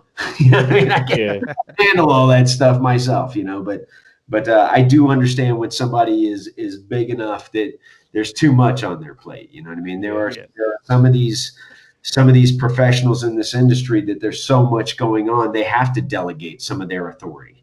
You know what I mean? I don't have any authority to delegate to anybody. So it's me and my wife, she's my business. Well, the good news as well, if our podcast ever blows up and goes worldwide, and you ever want to come back on, you could just message us directly, and we'll say, well, you can come back on, man. It's cool. I'll come back on anytime, man. Friend, Will's a friend of the show. He's welcome anytime. But I'll come back anytime. And here's the thing, for me, it's just about, like I said, it's about those relationships. It's about reaching out to other people and just being honest and real with who you are. Like I'm not the greatest TV show host in the world. I wasn't the greatest writer. I wasn't the greatest PJ. I just tried real hard, to do stuff that was different. And I appreciate you guys reaching out to me to just kind of acknowledge that and to participate in your thing that's a little bit different. I love that kind of stuff. So. And hopefully, hopefully we didn't, suck too badly, and what terrible at this way. As you said, suck anything yet, but there's that beer bottle right there.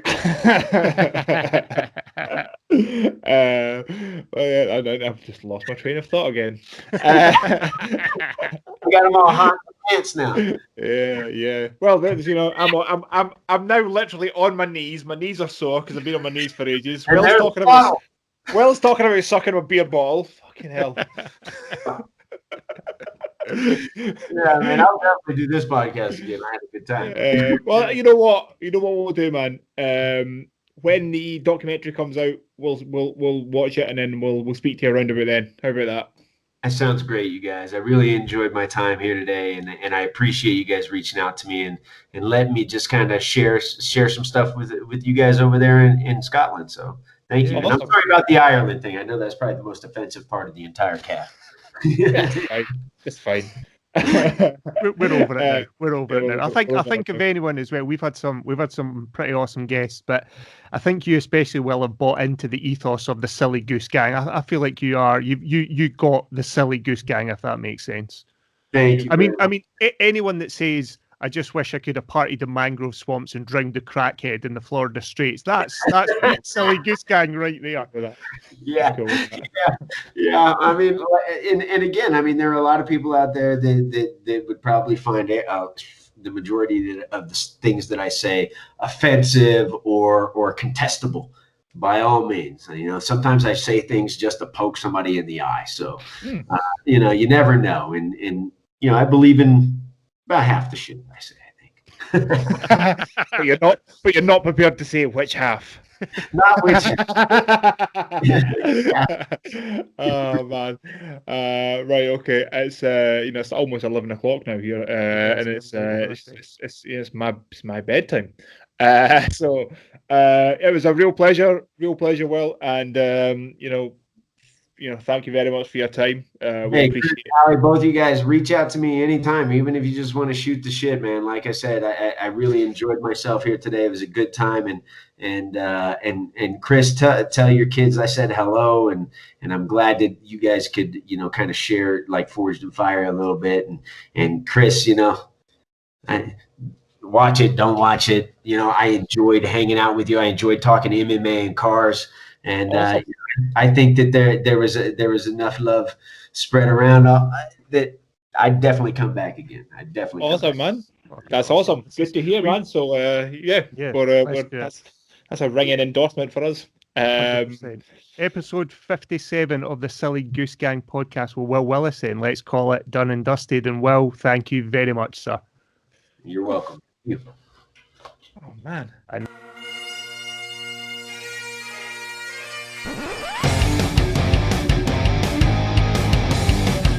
The Silly Goose Gang Podcast.